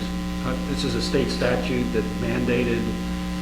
What it actually does is reduce the required parking stalls by 1, because each EV stall counts as 2 stalls under that. So they If count they it. had one EV stall, they would only need 198. You could just put another 6 EV stalls in. That's a lot of conduit to put in. Tim voted yes. Who else up there? And then lastly, we were asking for a variance from the ordinance requirements for a building that exceeds 5,000 square feet in size. However, as Mr. Farr, I think, pointed out in his letter, that's per building. So we were originally granted a variance for the shopping center building because that was over the 5,000 square feet. But this building that we're replacing, it's 5,000 square feet per building in the VN zone. So this building's less than 5,000 square feet, so we don't need a variance for that. We thought it was total for both buildings, but it's really per building. So this one doesn't need that variance. So that variance we're removing from the record for that request. Lastly, in terms of third-party approvals, we did appear before the Historic Preservation Commission, and we received a certificate of appropriateness back in April 30th, 2021 for the architecture on the building. You'll see that when the architect presents momentarily. We got Somerset County Planning Board approval in September of 2021. We will apply for Somerset Union Soil Conservation District, but it's less than 5,000 square feet, so it probably will be a just a letter of no applicability. And also, Mr. Farrar pointed out NJDOT will apply for a letter of no jurisdiction for the building, since we are fronting on a state highway, which is 202, 206. So we'll apply for that as part of the third-party approvals. And I think I touched on the majority of the items in both the planner and the engineer's review letters, but if I missed something, certainly you guys can cover it if I bring that up. Question, is the porch square footage calculated when deciding how many parking spaces you need? No, we actually excluded the porch calculation in the parking. We just used the square footage of the building. It's net habitable floor areas. Okay. I have a question. Would medical be permitted on the second floor if they Yes. don't have handicap? Well, it's permitted by zoning, whether or not it gets through construction code, I don't know. We would propose to do the medical on the first floor, and that might be like offices up there, like back of house type thing, break room, that kind of stuff. If they're seeing patients, that would be strictly on the first floor. First floor. Because that's your ADA accessibility. Yeah, right. Unless you put an elevator. So I have a question, because we're speaking about medical at this point in time. If it was medical on the first floor, you're talking about 1,400 square feet approximately on the first floor, Yes. right? 1,425 square feet. How many occupants, because medical would require sometimes more occupants in terms of patients and workers, and then that spills over into parking, and you only have 6 parking spots adjacent to that building. Yeah, And one of them is handicapped, so it's almost like 5. So if you could explain why we should look at medical in that location on that little corner like that. I think if it is medical, what we would do is, like I said, we'd sign those spaces, and those 5 spaces would probably be for the patient parking, and then the employees would park in the parking lot in other locations. So whoever's running the building would ask their employees park off to the side, because they're not going to be coming and going as much as patients that are visiting the medical office. So we give them 5. We give them the 5 plus the handicap space as dedicated spaces. If it is medical, again, we have retail, and we also have office use that it could be as well. Okay, so would you consider first floor medical, second floor office? Yes, we would consider that as well. So yes. you took that into consideration with the parking? No, the parking, when I did the calculation, the 199 is if the whole building was treated as 1 per 200. That's the worst case scenario in terms of the calculation. If you split the floors, it becomes like 197 or and a half, so it ends up being 198. The requirement would be. Yeah. Do you plan on having an elevator, or that's not really? No, I think the architect could answer that one more succinctly than I could. The plan is to dedicate those 6 adjacent spaces regardless of the use of the I building? think that's what we want to do anyway, because of whatever's going to be in the building there. I mean, they're the closest ones to that building, so. I just want to clarify, it's not just if you put a... No, we would dedicate them for that building regardless of it medical or not. All right, so you're not going off that pad. That's almost like a pad spot. You're not doing any curb work. You're not going into the parking lot anymore. It's going to fit right where that old building is. Right, the only thing we have to do is we just have to check the ADA space to make sure because now that we're going to change the building and we're changing the walkway, we just have to confirm that one ADA space meets the 2% requirement And if it does, we might have to just fix the pavement slightly there. But other than that, we're not doing we're not changing the curb lines or anything else. The sidewalk's there already. We're just tying into that. What about getting to the building if there's a lot of, first of all, when we approved the parking spaces here, I think they were actually smaller than some parking spaces in some shopping centers. And what about the people walking to the building when there's traffic and people coming in from the left, from the right? I mean, have you thought about a path, how they're gonna get there? People with canes, or they're going into the medical, there's a lot going on there.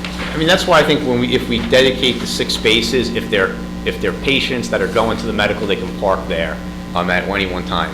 If it's going to be a retail or office use, offices, again, you'll have less traffic than retail use, but there is the ability to walk across the parking lot. Again, remember, the cars coming from the back of the building, that's only for delivery trucks and employees that are parking behind the shopping center. So that drive aisle that's just to the west of the existing building and to the east of the new building, it's really only seeing traffic from those 6 parking spaces itself. So it's not really an issue where I think people walking across from the edge of the building where the Sport Clips is to this building across there really is going to be a problem.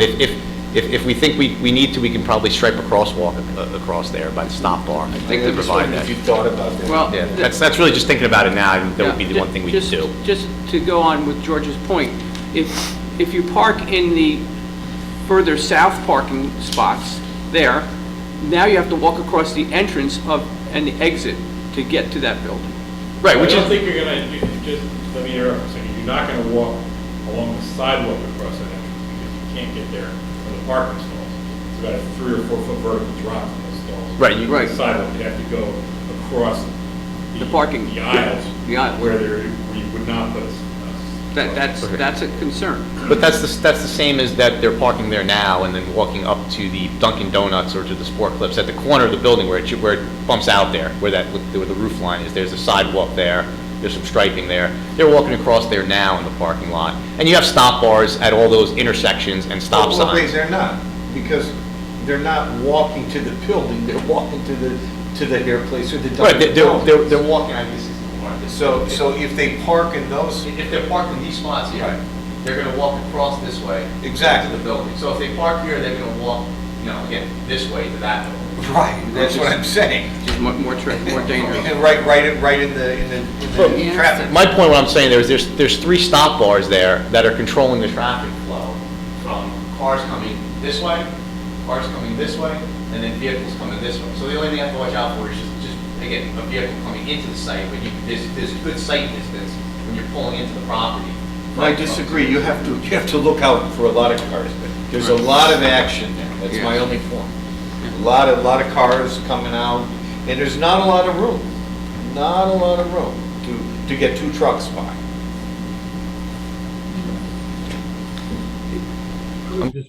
I was just gonna suggest the opposite, Rob. Right now that driveway is so wide, cars can reasonably whip into that parking lot, at 15 or 20 miles an hour pretty easily.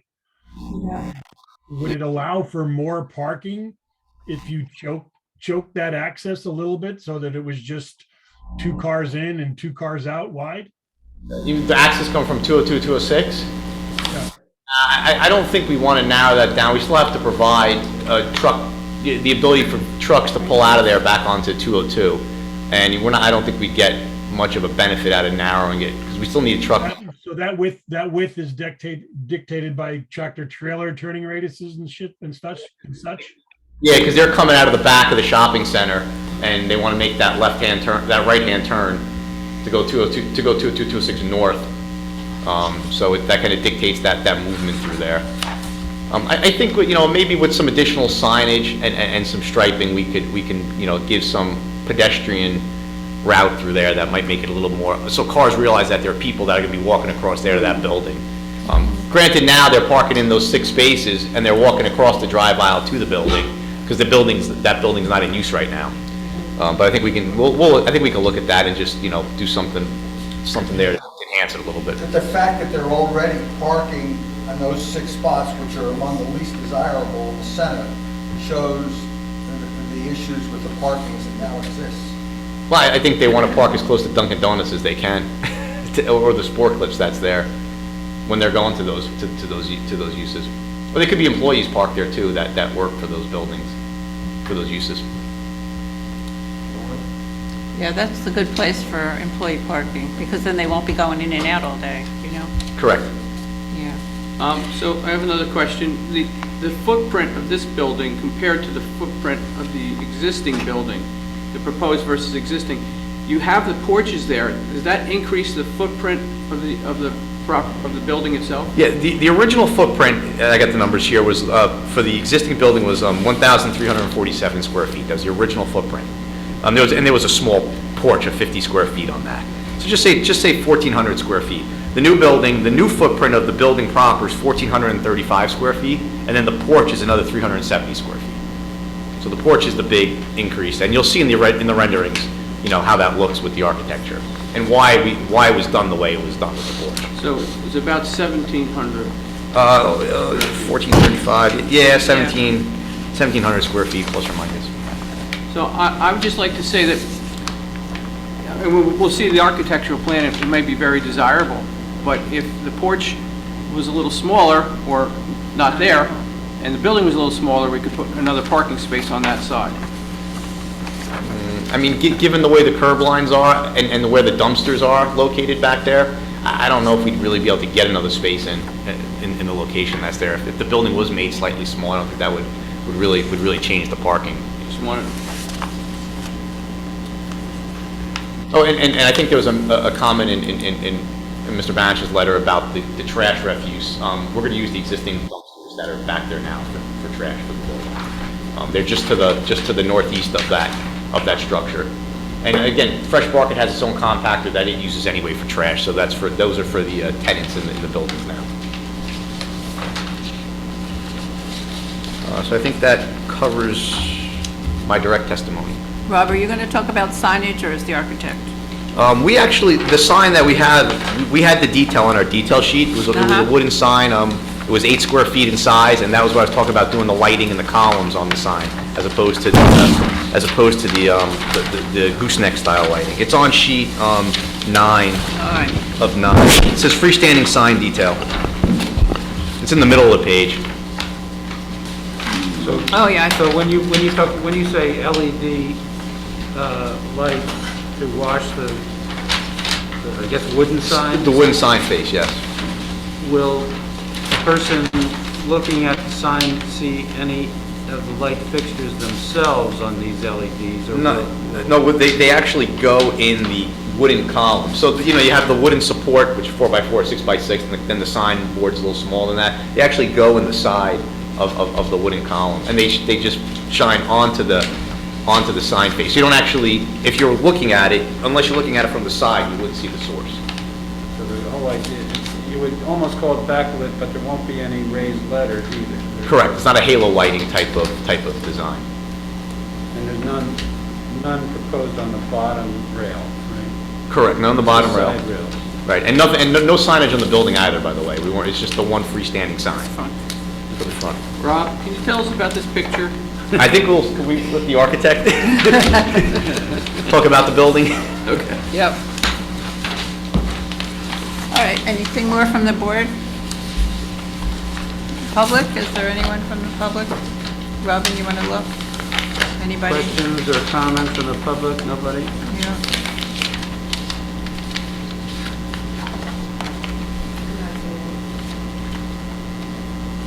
I'm not seeing any comments from the public. Okay, I don't see anyone, so we'll close it to the public. Thank you very much. Thanks, Rob.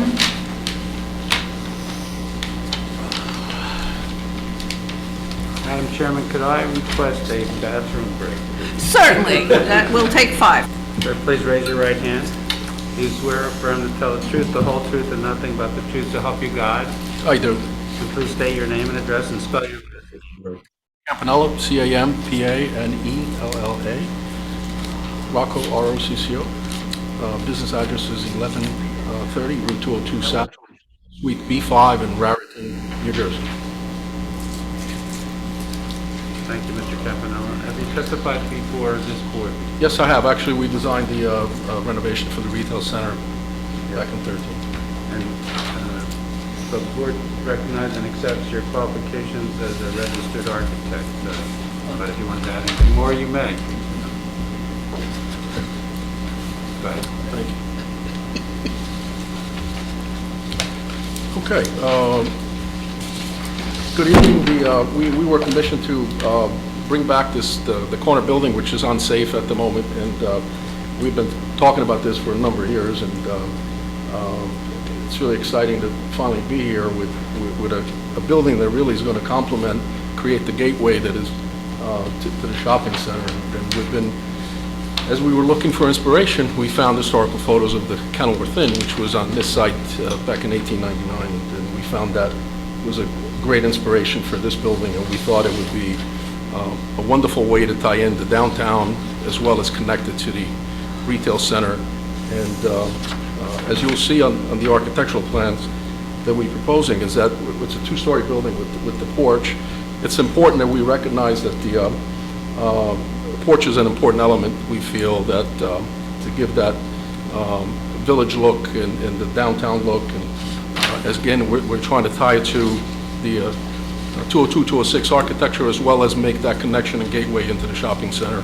So it was important that we not only put a porch on the 202, 206 side, but also on the intersection side and facing the shopping center. So as you approach the shopping center, kind of completes that architecture and makes it, I think, much nicer than it is now, as opposed to just a plain two-story building, just fronts and, you know, a bit more abrupt in terms of its architecture. And it's so once again, the inspiration came from the Kenilworth Inn, and you'll notice in the new architecture the same porch design, the same cornice design, the same soffits, same double-hung windows, and the same dormer look for that we're proposing.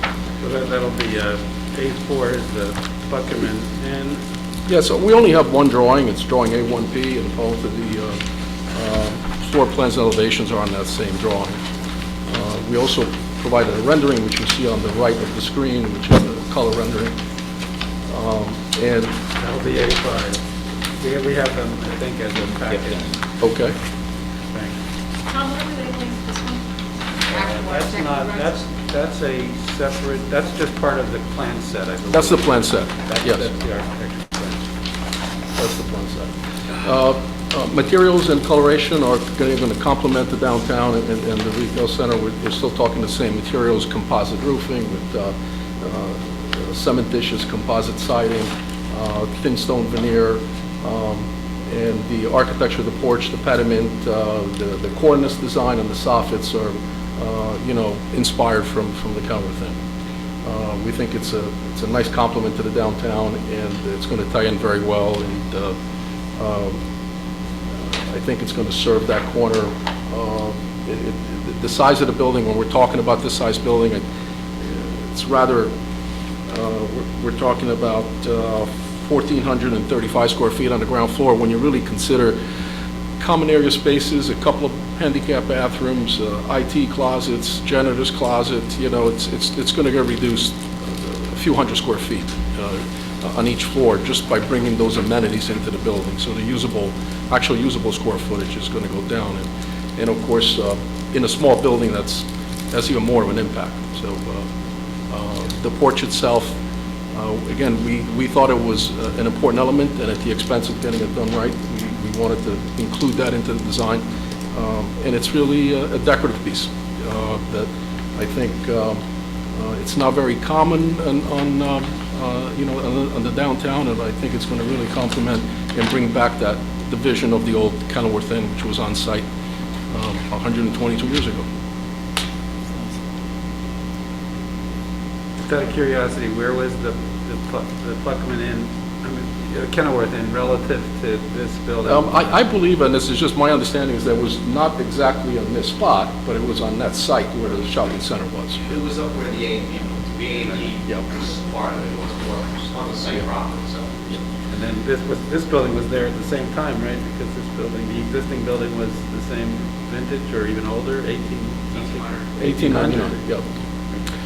My understanding, they opened up in 1899. Of course, we're going to use quality construction materials in the interior, bring the building up to, current codes as far as energy compliance, good windows, the new structure. We're not planning to put a basement in this facility, and I think it's going to be a nice complement to the existing structure.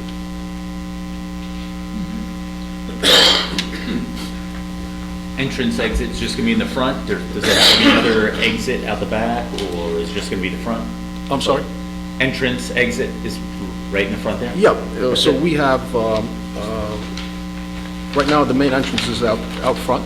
Is that entrance means of egress and ingress? Is there a secondary entrance or exit? Is there what? A secondary?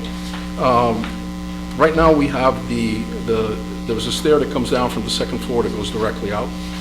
And we have one means of egress for the ground floor. We're not planning at this point to have another means of egress. I didn't know if there needed to be. There doesn't need to be. Yeah, it's 1,400 feet. Okay. When you reduce the square footage by those other amenities, it'll be even less. It's not uncommon for 1,500 square feet of business to have one means of egress. And then the runoff of the roof, is it going to be similar to the current structure there, just into the yard, or does it go into a drain? The water runoff from the roof? Yeah, that will be tied to the storm. Okay. We're going to tie it directly into the existing storm system on site. So. Yeah.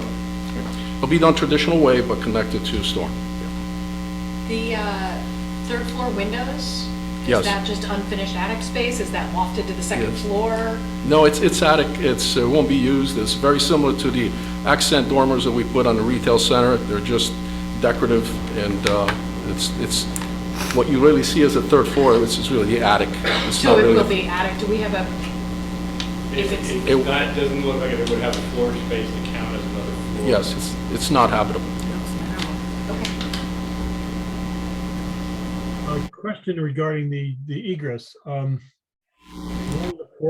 the porch, is there any opportunity to put French doors in or anything, so there would be potentially a second means of egress onto the porch from anywhere along the 6 side of the building?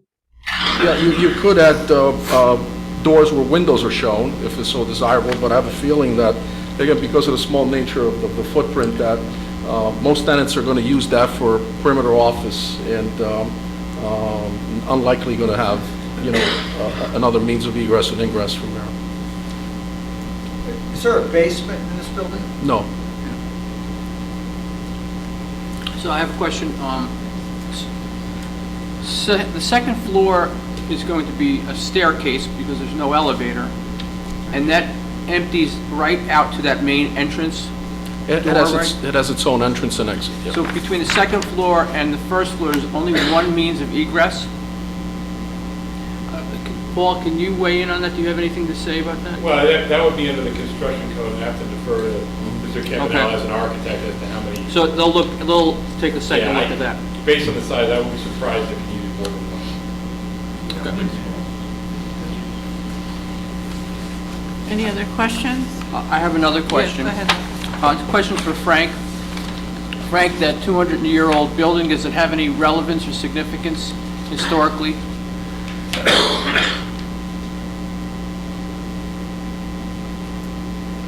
It is identified in the historic inventory.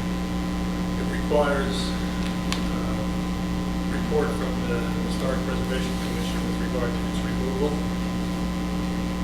It is not necessarily associated with people, places, or events that rise, as far as I know, that rise to a level where it would be a loss for it to be removed. Although some say whenever you change the fabric of an older place like this, then it loses part of its character.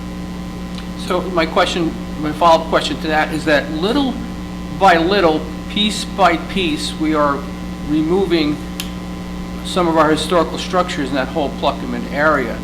And who makes up that decision? Is it the Historic Commission? Is it just a suggestion from yourself? that this building should not be changed or just upgraded or anything like that?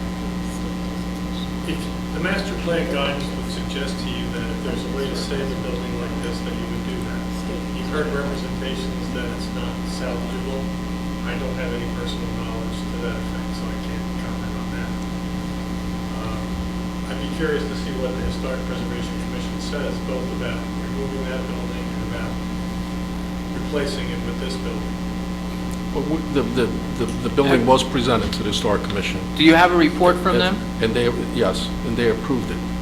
So they made a couple of recommendations. We made our presentation to them, and they understand what we're doing, and they were behind it. Do you have that in your package of papers that was presented to the board?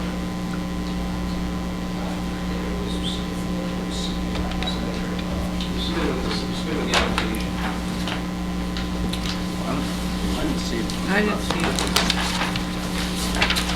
it. It's just a little touchy because this is a 200-year-old building in a historic district, and we have to really think about Absolutely. that. But we had the itself. same conversation with the Historic Commission when we renovated the retail center, and we would not have done it without their blessing. So, I think my question is more a question for Frank than the applicant, but in terms of our process and procedure, there seems to be an incentive for allowing a building to fall into disrepair and then saying it can't be salvaged, as opposed to... Is that really a question for me?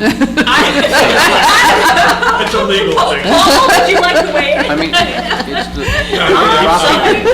Annie is taking the obvious. Right, and so there, I'm not missing it, right? No, I'm not implying that motive here, but. And neither am I, I'm just. If you want to get rid of a historic building, that's one way. Okay. And the Historic Preservation Commission provided a certificate of appropriateness July 2nd, 2021. Can we zoom that, or I'm just gonna go over there and read it, because I can't read that from I'm here. sorry, right here, Lou. Approved via phone correspondence per HPC chairperson Wendy Weinstein Hickey.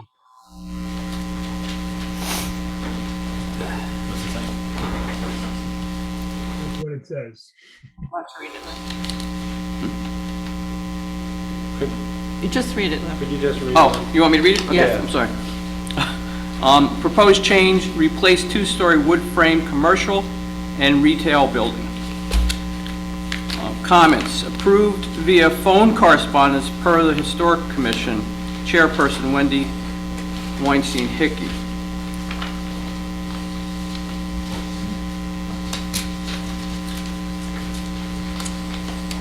So, I'll just pass this around, but there's just a group of pictures, the architect's rendition, and just a description of what they want to do, and another picture of the Kenilworth Inn, so I don't know if anyone wants to actually see it. It doesn't really say much of anything. Yeah, I see that. Oh, but it does say replace. Replace. So, So I presumably you guess- have to take it down to... yeah, what, Yeah. we don't have, you have one of the strongest historic preservation ordinances in New Jersey. It requires HPC review and certificate before the board decides, or certainly as a condition of any decision, but we usually get it before. Your question is a good question, Anna, but actually, I don't know that I don't know that I would characterize it as an incentive to do that, because actually you could ask to demolish even if it wasn't structurally unsound, because you just found it not desirable to you anymore. So, and this is a complex subject, HPCs rarely have authority to deny a demolition, and when they do, that has a whole area of law about whether that's lawful if they were to deny demolition. No, I don't even think we have technically the authority to deny demolition in Bedminster. That's called a strong HPC. It's a rare event, rare type of HPC. It's usually not desirable to a governing body because it means the property owner has no authority to tear it down because somebody says no. And there are a whole host of reasons why people sometimes, not necessarily this applicant, seek to demolish historic structures. That being said, it's part of why we're here. You are deciding whether to grant the variances. You're deciding how, if there are granted, how they would be granted. So I don't want to say it's irrelevant. You are being asked to decide a series of variances on an existing property. You don't technically also have the authority to say no to demolition, but you might not say yes to the variance unless you're satisfied with the way something is being done. That, without talking about this application, that's in general. So you have a lot of authority when there's a variance, is the bottom line. And I don't want to go down the rabbit hole, but the HPC Commission doesn't have the authority to deny a demolition request. Do they have? But they could. Could they deny the? They could deny the replacement The building. replacement building They or could the try to aesthetics. encourage restoration as opposed to They can make demolition. recommendations. They can say, that's such an important building. Are you that sure you really we- want to do we're- that? We want you to keep it, but we'll give you this in order to keep it, you know, or, and Can we go some, back to a picture of the building, the existing building? Because I don't think there's anything significant about it, other than it's old. Yeah. Then they don't It's here have there. somewhere. Well, it's old, it's and so, listed as a historic. it's old, but so are all the other buildings in the area, Yeah, so. they're There's nothing that terribly significant about it. And we tore down the buildings across the street to build something that is even less significant. I think this is 1,000% better than what's on site. Historical Commission only has recommendation power. No, it's actually a strong power that they have to give a certificate of appropriateness. The one thing I was making a point about, Steve, is that there's some ordinances, it's rare, where they actually get to decide whether something can be demolished or not. I don't think we actually have quite that limit, and I would say to you that that's hard to enforce because there are a whole host of reasons why something has to be demolished sometimes.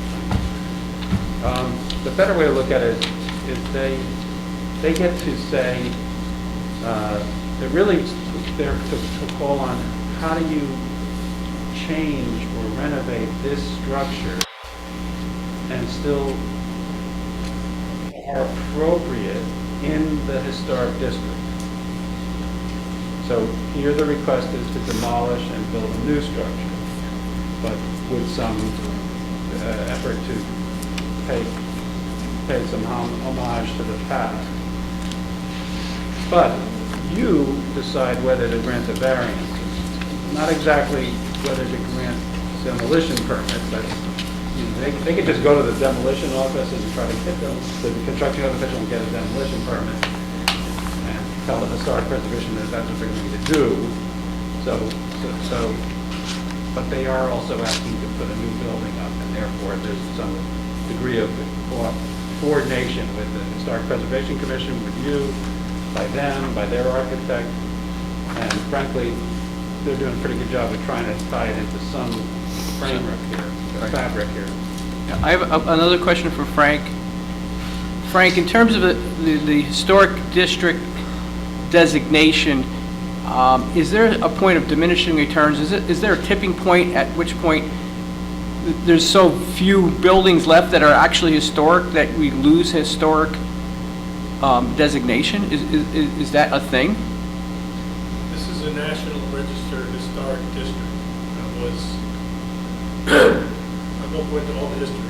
At the time nominations were made for Bedminster and Pluckerman to become National Register districts, Pluckerman went through, Bedminster was turned away by local opposition to the designation. Ironically, once we created the historic zone and had the Historic Preservation Commission, we have so much more power to prevent damage to the district than you have. If it's in a National Register district and the owner wants to tear it down, without your local regulations, they can tear it down. You just can't use government money to destroy this building. Private money can do it any day they want. So, but here we have both the distinction of being in the National Register district. The inventory doesn't give a great explanation of this building, and I think that's. I have a question. I should direct it to maybe you, Frank. Can you talk about how many different entities can run a business in a building in town when you can have two businesses as opposed to one in one structure? Who knows about the zone? There's an ordinance standard that each tenant must have a minimum of 750 square feet. That's the only standard that we have. So certain lots, though, allow you to have two separate businesses on them, right? Are you talking businesses or buildings? Businesses. Yeah. In the one buildings, building. It's big enough, yes. And what is that? 1,500 square feet gets you two businesses. 750 square feet is the minimum per tenant.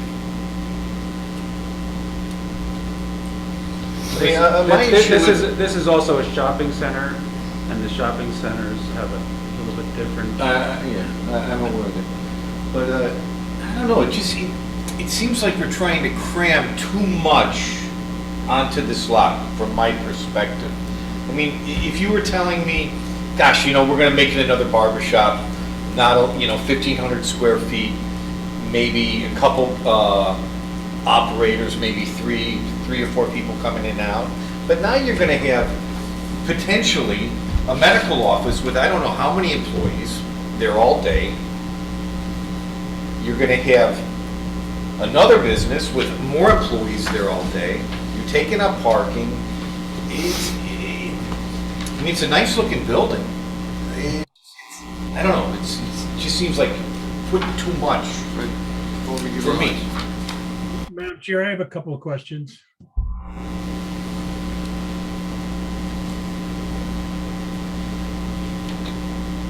You guys hear me? Yes, you're fine, Rich. Okay. All right. Correct me if I'm wrong, Frank, Tom. With respect to the design of the building, the fact that this building is in the historic district gives the township more control over what is built within that zone than it would be had it not had that designation. So if you want to add cornice work and dormers and make sure everything's got a gable roof and and clapboard siding and things like that, the Historic Preservation Committee has great latitude to require any new development in those zones to have some of those, design signals incorporated into the design. Unless a particular building itself has some kind of historic designation, there's nothing to prevent somebody from tearing it down without making a case to tear it down. If something's got a historic designation, the building itself has a historic designation. It was designed by some architect of great, reputation back in the 1800s. It might get a historical status, the building itself. But there's nothing to prevent us from anyone from tearing it down unless the building had that designation. Isn't that correct?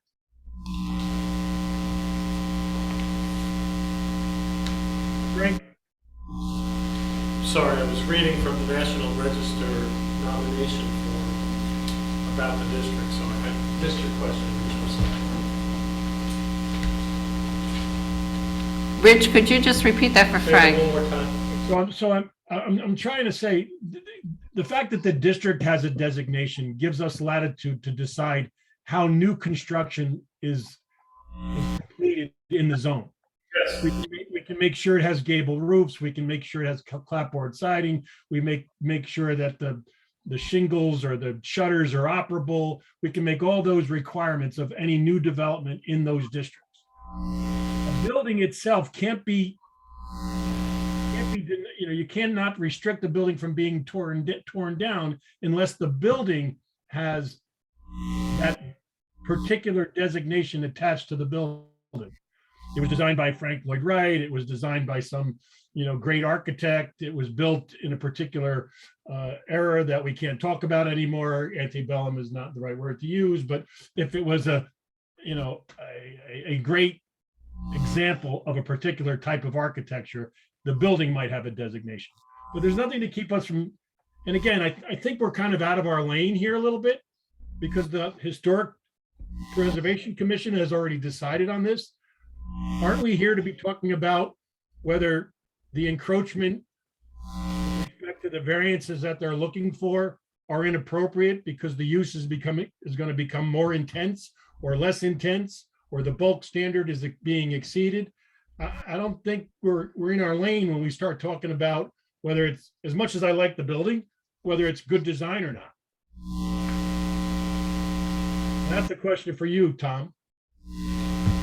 Can I take a whack at that first, Rich? I'm sorry. One of the premises that we are operating under is that in an historic district, when change occurs, we're trying to keep it compatible in form, mass, scale, things like that. But the other important thing to remember is we're not trying to, how can I put it? The Pluckerman Inn is the best example of what you're not supposed to do in an historic district. It was made to look very accurately like a period building, so it tricks you into thinking it's part of the history when it's not. If you're going to replace a building that's historic in a situation like this, you would probably not try to make it look like older buildings. Because I have to admit, there's something charming about the thought of putting back a building that looks like a building that used to be on the site. That's got my interest a little bit, for sure. But in the strictest of terms, you're going to confuse people by having them think that that is part of the fabric of the historic. And I'll just read you one little bit of what it says about the... No, I won't. I just lost it. No. Had it a minute ago, it's gone. Oh, here we go. Basically, it talks about a collection of 33 buildings that are of similar scale, massing, form, and roof height. That's basically the way they're all characterized together before you get into any of the unique differences about the buildings.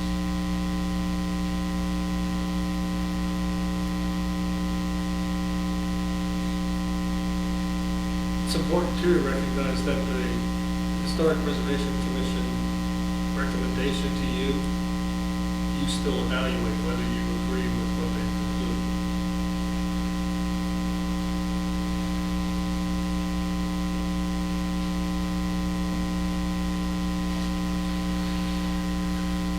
So, Tom, are we not here to consider the variances they're looking for, or are we here to consider the appropriateness of tearing it down and building something new? I think it's all. It's a little bit of everything, Rich. I know that that sounds like it should be simpler, but I would defer to your discretion as a board. I'm not saying, I never said that you could deny demolition. In fact, I don't think you can, but I also think you can try to influence if something is demolished, whether it could be done differently and whether the use or structures that take place as a result of the variance application should be encouraged to be somehow different than the proposal or identical to the proposal, because you are granting the variance application if you are. So when you deal with a case like this, and when you deal with any case in the Historic Preservation District, you actually do have more authority than in a case in which you're not in a Historic Preservation District, particularly where there's a variance. But I'm not saying anything about the substance of this case. You decide that, and you, Rich, too, but this is all part of that process, and you do have a certificate of approval or authenticity from the Historic Preservation Commission. It says what it says. It attaches the pictures and it attaches the design presented by the applicant tonight. It seems like the same design. So that doesn't mean you have to grant the variance. It just means that that it has been reviewed and they found it to be appropriate. And Frank is right. You also make your own findings of whether something's appropriate. And I don't know what example to give, but maybe we had something like this before, and sometimes you get very focused on, like this example, like front porch. Do you want a front porch or not want a front porch? If you tell them, if you deny the setback variance of the request of 1.3 feet or whatever, and require 15 feet, there probably won't be a front porch. So they are interrelated. maybe there's something else about it, the dormers, maybe, but I think that's relevant. Now, what Rich is actually talking about is not what we have here. There are cases, Rich, in which someone is seeking to change a federally designated historic structure and site, which is not what we're talking about, and that is just not the point here, and that is very complicated and sometimes denied. Okay. So I have a massing question, sort of shifting gears for a second. And maybe this is really an engineer question, not an architect question, and I apologize. The front yard setback is give or take identical to what's there now, right? It's off by 3 Pretty close, inches or yep. 6 inches or something. The side yard setback is similarly Pretty close. almost exactly Yep. where it is. Where's the extra 700 or extra 1,000 square feet come? You're pushing farther back into the lot? Or you're coming out further towards the entrance to the parking lot? It's the extra 400 square feet. If you go back to... I mean, is that a second floor issue, or is that? I'm just comparing first floor to second floor. Okay, yep. As I said before, the first floor was just about 1,400 square feet with the porch. And when you do the new first floor with the new porch, it's about 1,800 square feet. Right.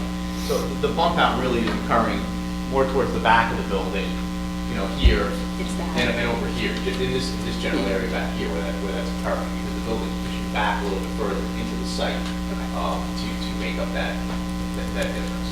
That was my question. Thank you. Yeah, right. We could also deny medical if we wanted here to reduce the intensity here and parking. Yeah, If we wanted to do. The differential between the 225 and the 200, meaning you need a little more parking for medical. Yeah. I'm sorry to say that I've spent a lot of time in doctor's offices in the last couple of months. Sorry. They're never empty, you know? No. And if they Never. tell me to be there a quarter after, and I am, and I usually am, they're not ready for me for 15 minutes because there's At least. So, yeah, I think that the potential risk in having medical there and having people having to walk across the two-way driveway, entry and exit to get to the building, those are good. The less traffic that has to do that, the better, probably. If they just rehabbed this building, I just want to add something about the as setback. we may suggest, if they left the building 800 square feet smaller, 820 square feet smaller, whatever it is, it wouldn't be any worse of an encroachment on our lot coverage, because I think the lot coverage issue and the floor area ratio issues are de minimis.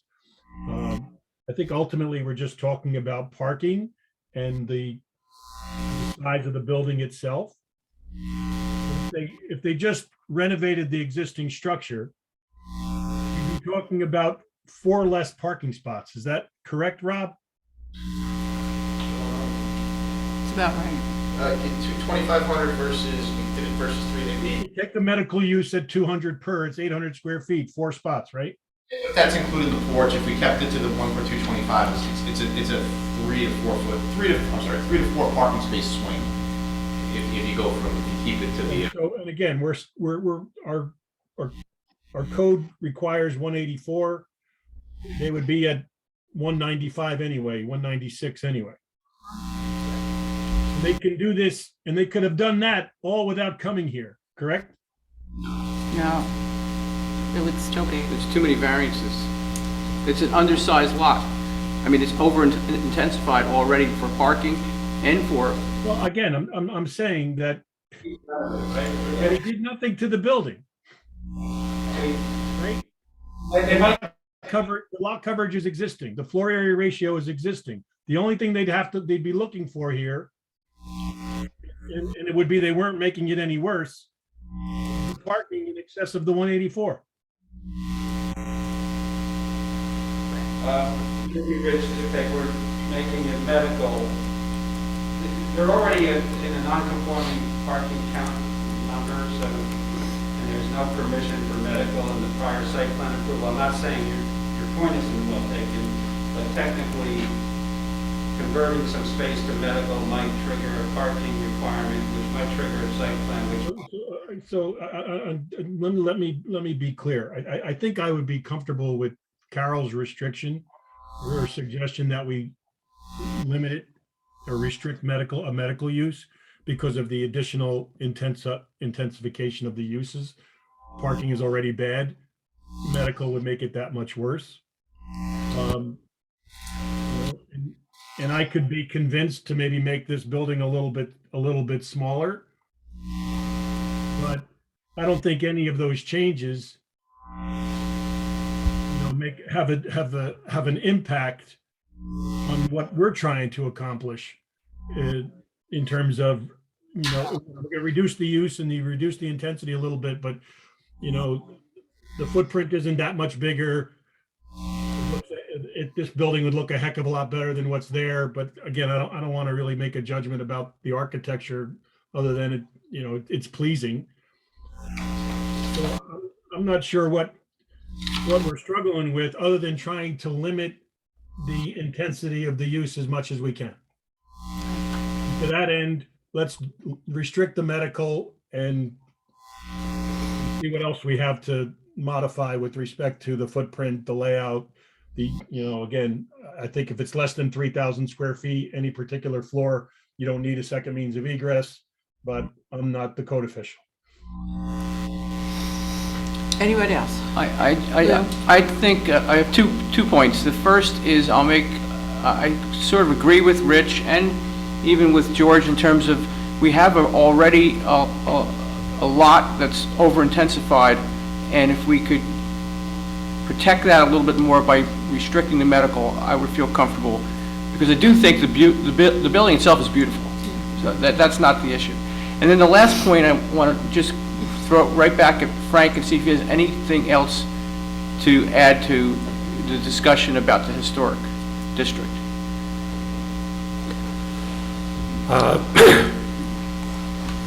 Not a lot.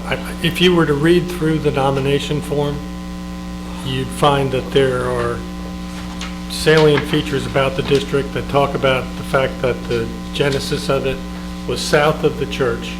Apparently there was an old church in the intersection area, and arrayed around the intersection, the buildings closest to the intersection, presumably before you get to the church, were the nucleus of the the oldest historic buildings in the village. This is one of those buildings. Age alone doesn't necessarily decide what you should do. And I'm not sure if the board members would be in a better position to evaluate this if they looked at that nomination form and got a sense of why the National Register found it worthy of designation. I personally, I don't want to second guess the Historic Preservation Commission. I mean, they're a good group. They probably looked into this. And I mean, if we overrule them, and it doesn't mean we have to agree with them every time, but I think if you look at the two buildings, what they're proposing, what's there now, definitely it's a benefit. I think the intensity is probably an issue in my mind as well. We probably go to the shopping center all the time. So I think that the recommendation may be restricting medical use if that's appropriate, if that's something I think they'd agree with. I'd rather look at this on my way to work and my way to home than what's there now. I get that. I think it'll be an improvement. And, you hate to see a 200-year-old building go, but sometimes, it's... But they're really inefficient, hard to heat. Yeah, really. Just get them to do something about that hideous black gas station across the street. All right, how about if we open it up to the public? Is there anyone here who wants to, yes, please. Huh? I'm sorry, I can't hear you. I can't. I'm Michael Scarecrow, one of the owners. Just raise your right hand. I'm Michael Scarecrow, owner from Central Shopping Center, and I said I'm fine with not doing that. We'll just get that on the record. Yes, we'll put it on the record. Tell the truth, the whole truth, and nothing but the truth, so help you God. Yes, I do. And we stated your name correctly? Yes. Is that correct? Please spell your last name. SCANCARELLA. Yes. Thank you for your comment. On your recommendation. You can't even have Band-Aids in the building. No first aid. I have a question about, so by not allowing medical, are you deeming every other use less parking than a medical use? Every other use is going to be less parking. That's what you're saying. Under the ordinance, retail and office all have the same number, all permitted uses have the same number. Medical has a higher use, or has a higher parking demand. I think anybody in this building knows that medical uses, even from the time we created our ordinance, need more parking than they did 20 years ago when we came up with the numbers. So I think. But my only point is I'm sure there's a lot of other uses that's going to have a lot of parking. But potential uses. Well, and I think the point is really a practical distinction versus an ordinance distinction. Okay, the ordinance distinction between medical and non-medical is there, but I don't think it's as distinct as the real world difference between office and medical office today.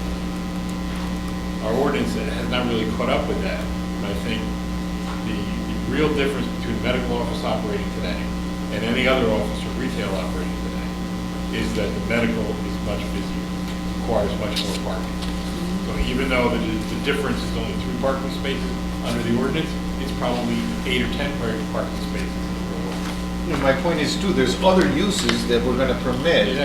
Right, but they don't, we're not guaranteed that he's going to get any of those other uses, but if you put medical in there, we are guaranteed that we're going to overpark So where the I'm site. going with this is with Gus and Bucky's, didn't we have some say as to the tenants they were looking for on the second floor? And we had input on that because of the problem there? Yeah. I mean, how did that work? Did we actually have to approve? Well, they were way over the FAR there. As these folks are? Yeah, they're way over the FAR, so we said, well, you can only do certain things in that spot. At the time, it was a yoga studio or something, the place was jamming. Right. And that particular use was, I think we prohibited it because it was way over Yeah, parking was the a lots huge ability. problem. Parking was a huge problem. Is that we could have that same ability here to approve the tenants, right? Like we did there, if we wanted to. I think so. Yeah, okay. Or the uses. I don't think you can approve the tenants. We can be required to approve the uses, no? The use, okay. The use. Right. The use, but the problem is that retail and office are used, and they have a standard, and that standard is 1 to 200. So the question is, do you want to grant the overall variances and 1 for 225. Medical is 1 for 2. 1 for 225? And so basically, they asked you, Rob explained it, he asked you, would you vary us down from 199, I think it was, to existing 184, assigning it as medical, all medical. If you don't assign all medical, that number was 196 down to 184. So that's a variance. But a less variance if it was for medical. There might be other things you might be concerned about. Well, to George's point, I mean, if I know that Dunkin' Donuts is there, but if Dunkin' Donuts moved into that building, it would create, an overutilization of that little area. So I don't know that we want to restrict the tenant or the use, but that's, I think, his point. Some uses are much more, I'm not sure that it would, right? Because it's the overall parking on the lot. Right. And so if Dunkin' Donuts decided to move, people would park where they park, right? Like where they're parking now. It's gonna be more foot traffic. It'll be more foot traffic. Yeah, that's all. No Chick-fil-A's. Wait.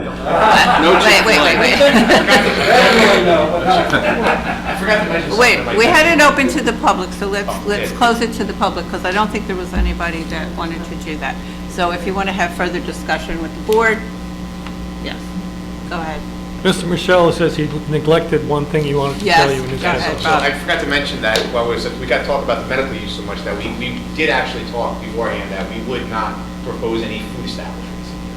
So That I think makes to the sense. point of Dunkin' Donuts, given the way the building's designed, it's not set up technically for restaurants or food establishments. So we would, you know, have That's an that as important point. issue. You're Yeah, making very that important. representation Yes, on I am, on behalf of the owner, Yes, on behalf of who's the owner. here shaking his head yes. right? Yes, okay, Oh, I'm sorry. okay. Yes, correct. Thank you. All right, so is there anything further for our architect? No? Okay. Thank you. Thank you. Thank you, sir.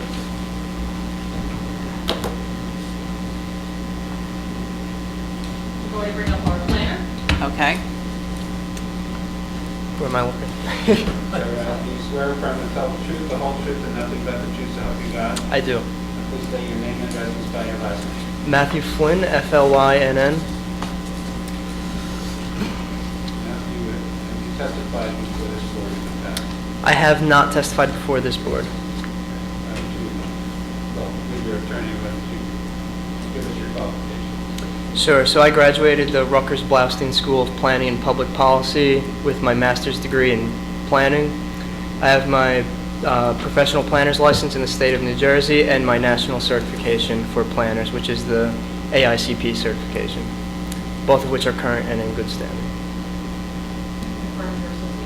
Yeah, I'm associated with John McDonough Associates, and I've testified before dozens of boards across the state of New Jersey. Thank you. And the board will recognize and accept the Matthew Flynn's qualifications as a professional planner. Please go ahead, Matthew. Sure. So unless council has anything to... Sure. So I think that the board is very well acquainted with the site by now, and I'm sure the board has been well acquainted with it even before tonight. Just to reiterate, we are at the junction of two main roads, 206, 202, and Washington Valley Road. We're talking about a site that is developed with a shopping center as well as that standalone two-story building that has been in a state of significant disrepair for a number of years. As we already know, it's dated back to the 1800s, so it's a 220-year-old building. It's certainly unfortunate that it's come to this point.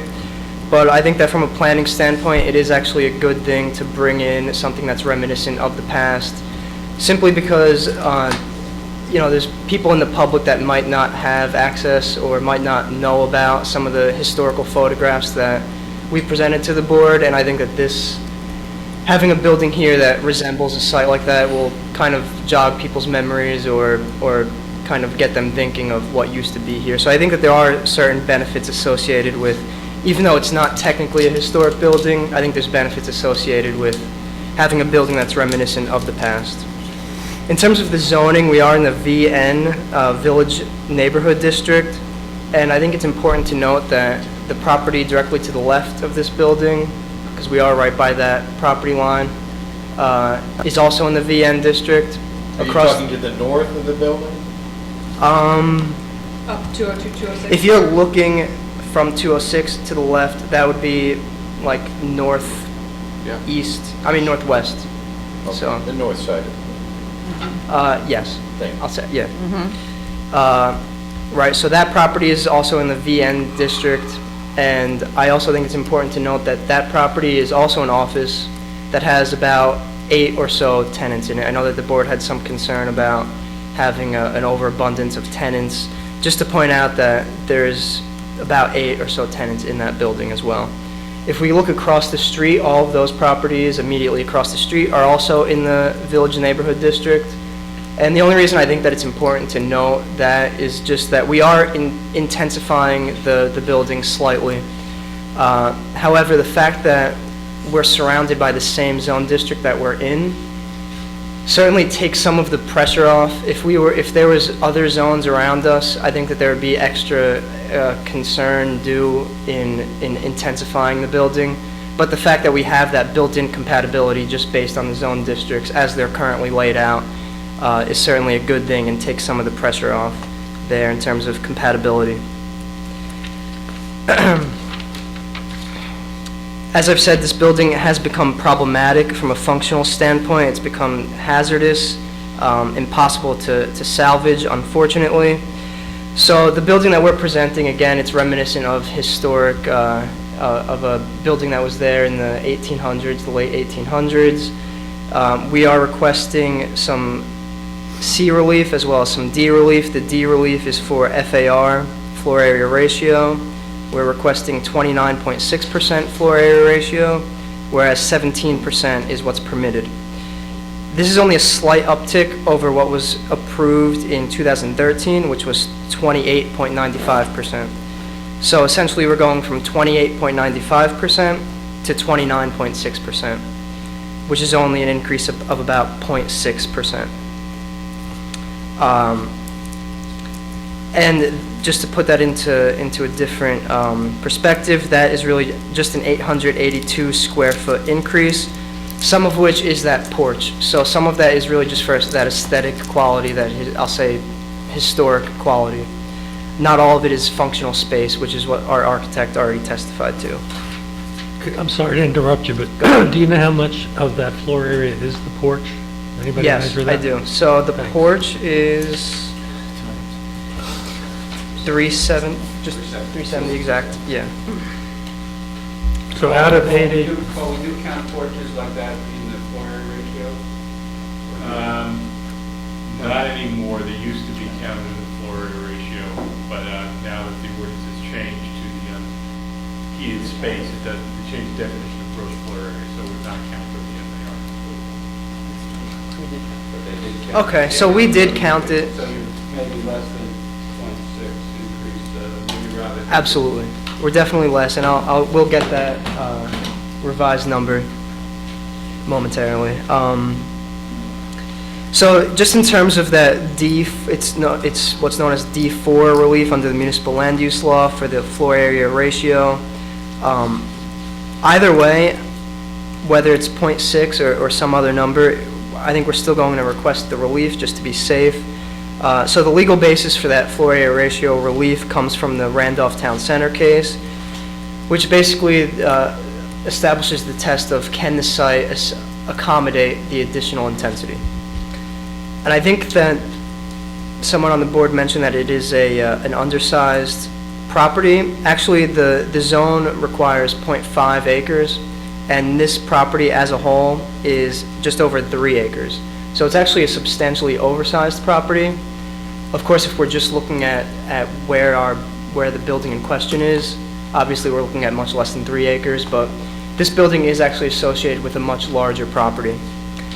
And right there, I'll add that floor area ratio percentage obviously is a percentage incorporating the floor area of the building in question tonight, as well as that overall shopping center. So I just think that that's important to note, just because the building that we're requesting now is certainly not, as a standalone, going to be larger than what the floor area ratio would require. So just in terms of the positive criteria for that floor area ratio variance, this is a building that is certainly in disrepair. It's a hazard to the public, just in case a child was to try to meander in there. It's a new construction to replace that building. It's going to be a more modern, more wholesome work environment, while again retaining some elements from the past.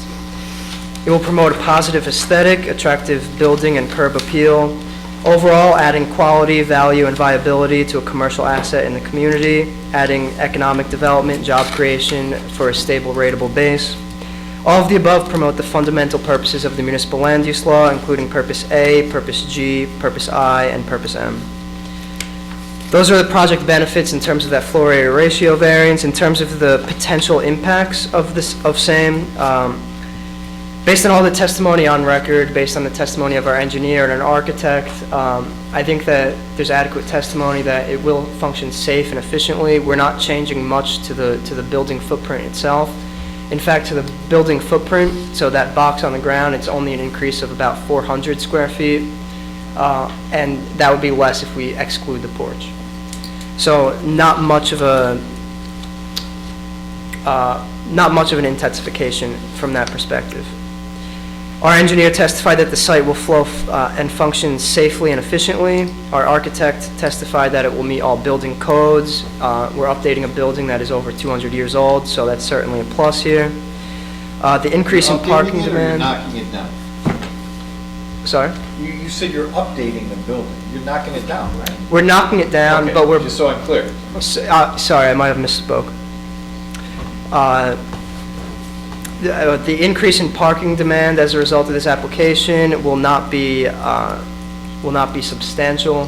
We can see, based on some of the aerial photos in front of the board now, that a large portion of the parking lot is actually vacant. It's unused, so I think that there is a lot of open space there, a lot of available parking spaces.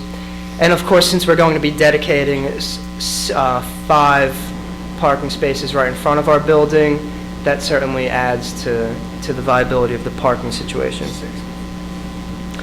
Again, the FAR is just a slight uptick over the previously approved FAR of 0.6. Again, that's going to be even less with the porch excluded.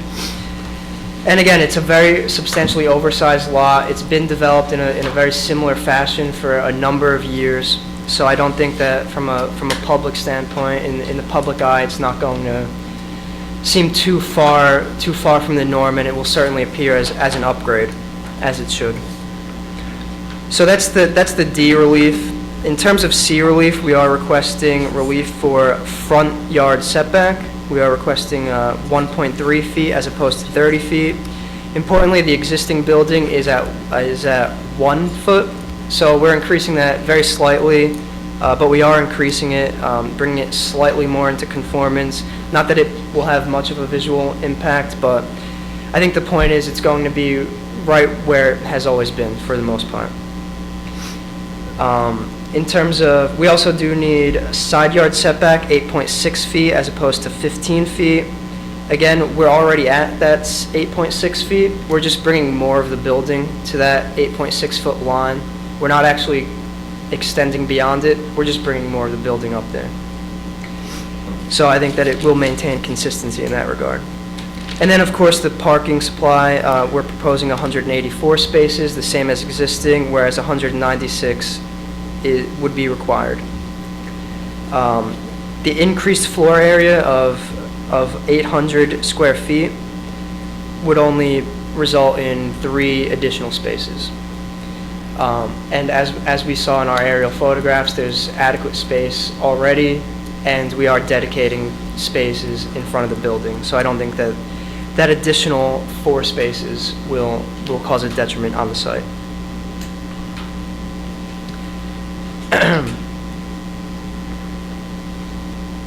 So in terms of all of that C relief that I just mentioned for parking supply and setbacks, and I'm sorry, there's one more for lot coverage. So our lot coverage is proposed to be 86.5% as opposed to 40%. Over the previously approved, it's only an uptick of 0.2%. So very nominal, very de minimis. And as I think our engineer testified, before the recent improvements, the coverage was actually at 93.1%.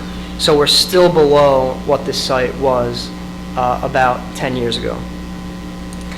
So all of that C relief, building setbacks, front and side, parking supply, and lot coverage. I think it's important to note that all of the benefits that I went through for the floor area ratio variance, all of those project benefits carry forth for all C relief. All of the C relief is necessary to effectuate this beneficial project and get the beautiful building that we already saw. In terms of potential detriments for the C variances, none of the C relief will cause detriments of a substantially adverse nature. It's all very similar to what's on the ground today, and it's really just an upgrade, a removal, a replacement, and an upgrade of what's there currently. The building size is only a slight increase, 800 square feet floor area, 400 square foot footprint, and 370 square feet of it does relate to the porch, and I think that our engineer might have that updated floor area ratio number. 0.2931 is reduced.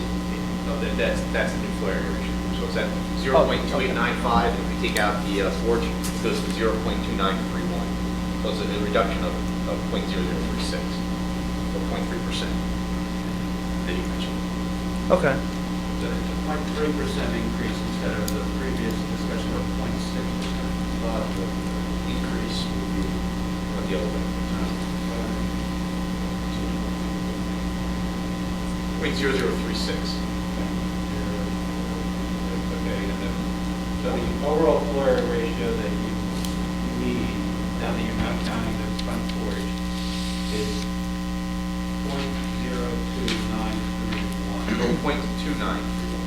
0.2931. Well, does that sound right to you?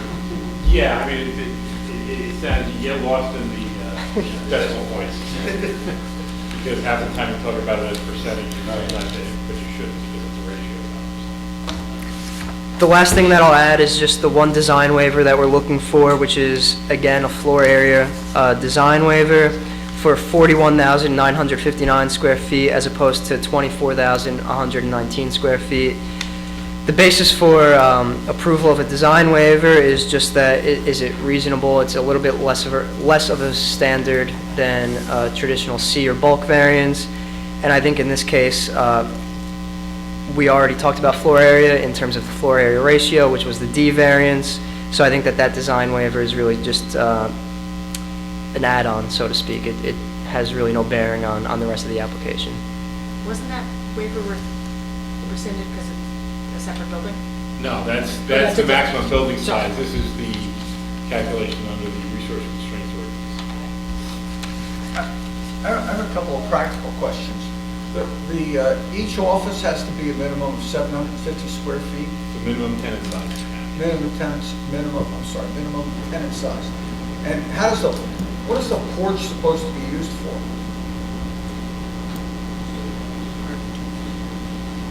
Pumpkins. Architectural. I'm just asking, I don't know. Pumpkins. I thought that's what the architect said. So it's, the porch itself is about 5 foot deep. So it's really a decorative porch. Is it included when, in other words, I'm trying to understand whether there's room for 4 tenants or 2 tenants. That doesn't count as the 750. That doesn't count as the 750. So if you have common space on the first floor for a staircase or whatever, I mean, how many tenants can fit in this building? It's hard to say. It depends on the layout. So I think we anticipate. Yeah, right. Could I ask, how big is the existing building, square feet?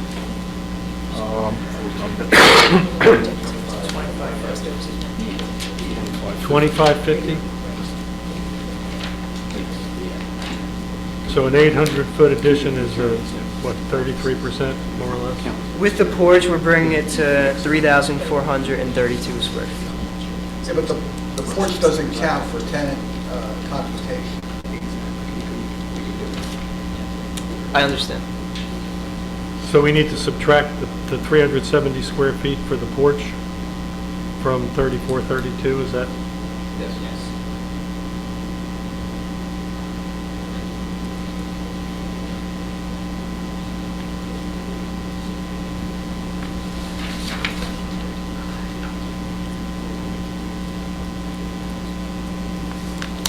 So we have about 1,400 square feet on the ground floor. We still haven't put any bathrooms in, no common corridors, no janitor's closet, no common area. So I'm thinking 1 or 2 tenants tops on the ground floor, and the same thing for the upper level. We can only get Sounds like one. one, Can't get at two. 1,400 square feet, it's one, right? Yeah, you couldn't fit 2. Yeah. You might get 3 in the building. Yeah, if somebody has up and down. Yeah. Right. Yeah, that's potentially, potentially you could have one guy up and down. These are not large. Up and down. Practically, it's 2 tenants. It's 2 tenants. But this is something that is sort of construction, feel like the zoning officer and then fit up, you should look at it as That's the number of square feet. Yeah. If parking, things related to that.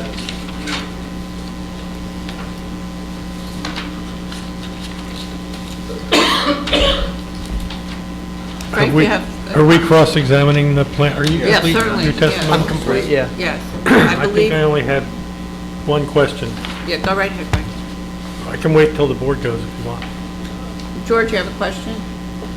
Yeah, you said parking won't be substantially changed. How do you know that? I mean, do you know that who the tenants are gonna be? We know that it won't be a restaurant. We know that it won't be medical. And we have additional drone shots than what we're seeing now. I don't know if they've been marked in, but just based on our own observations, we know that the parking lot is always underutilized. Well, good.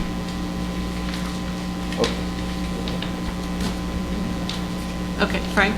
Yes, we've heard several references by different speakers tonight about hazardous building conditions. I think for the board to accept that representation, there needs to be some basis for the evaluation, whether Or it it's should be an engineering report. structural engineer, something, yeah, something that would demonstrate that it's, I don't know if they had that or not. I haven't seen it. Rob, do you have anything you could add to that as far as? No, we have, our office has not done a structural analysis of the building. What we're being told is just that, just from the owner, and just visually what we see from the exterior of the building. But we don't have a structural report of that, to add that to the record. Can the principal owner give us an idea of what that building is like on the interior, or structurally, or anything? Sure. As you know, it was built in 1800. I'm in the building a couple times a month. There is no footings. There's no foundation. Oh, really? It sits on 2 layers of stone and some cement, and underneath the floorboards, it is soil. That's it. And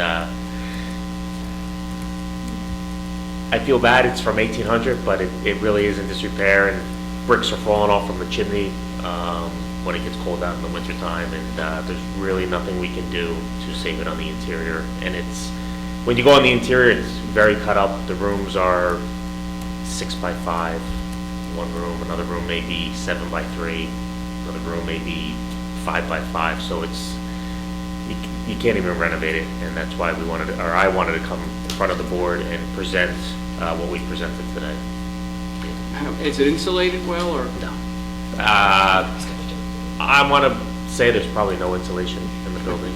Just be honest. 100 buildings. I'll be honest with you. There's not. It's unique. It's 220 years old, and we did have a barber shop about 10, 12 years ago. And then when we did the renovation, they had left, and we started using the house for storage. And then we just, the more we looked at it, we said we can't put somebody in here knowing it's not safe. And, so it has been empty outside of storage for, about 10 years now. So it's been vacant? It's been vacant for 10 years or so? About that. Okay. Would you say you have to take it down to fix the foundation and everything? There is no foundation. Oh, there you go. You can't levitate it and then. No, it's even if you walk around, you'll see it's about 2 layers of stone. Maybe in the front it's a little bit different because it's built up so it was level at the time. But when we picked up the floorboards, it's dirt. That's all it is. It's been there 200 years, too. 220. 220, so still there. It is. I don't know how much longer. If we had another Sandy come through, it may not make it. But, that's a little bit of the information I can give on the building for this evening. Okay. Anybody else want a question? Online there? I don't know if the board thinks it's appropriate to actually go out and look at the property. We don't do that all the time, but a lot of zoning boards do. I know what it looks like. I the rest of everybody. I go by that all the time, and I was thinking, run by. I'm content with the principal owner's description of the interior, if that makes sense. If you'd like a tour, I'd be more than happy.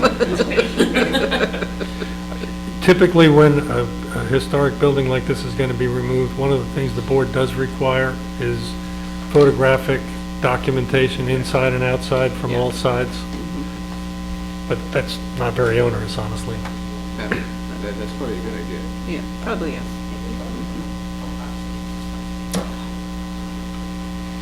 Okay, any other questions for, no, and I don't think we see anybody online, everybody is, okay. All right. Okay, thank you. Thank you. That's our last business for this evening, that closes our presentation. Okay, any summary that you would like to make at all? No, I think our professionals summarized it best. Okay. So, Tom?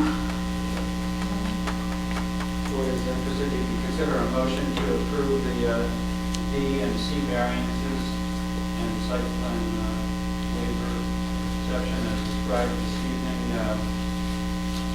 with the conditions of Paul and Frank's reports, the requirement that they follow the proposed architectural design for the new structure, the requirement that they offered that they will not be used for medical offices and will not be used for restaurants or food establishments. That the 6 parking spaces, including the UV space near the building, will be designated and signed and reserved for this building. They'll do some adjustments as Rob described where the pedestrian signage and perhaps a crosswalk, as he explained.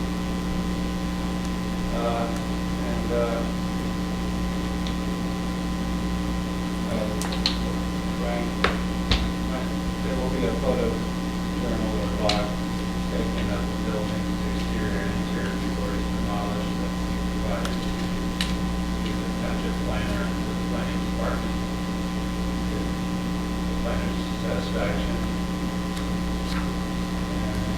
I guess you're approving the LED lights on the supposed overlay wash the sign, but not to be upwardly directed visible lights and not to be too visible to set them up directly out. And my only comment on that, Tom, is because I've been stewing on that since we heard about it, I just want to make sure that if we end up with some unreasonable glare from that, find some way to dial it back. Because I'm just concerned that from some angles, it could be a glare source fairly close to the highway there. I think, I think it can work, but I think we should be able to look at it in the field if adjustments need to be made and make adjustments. Yeah, I agree.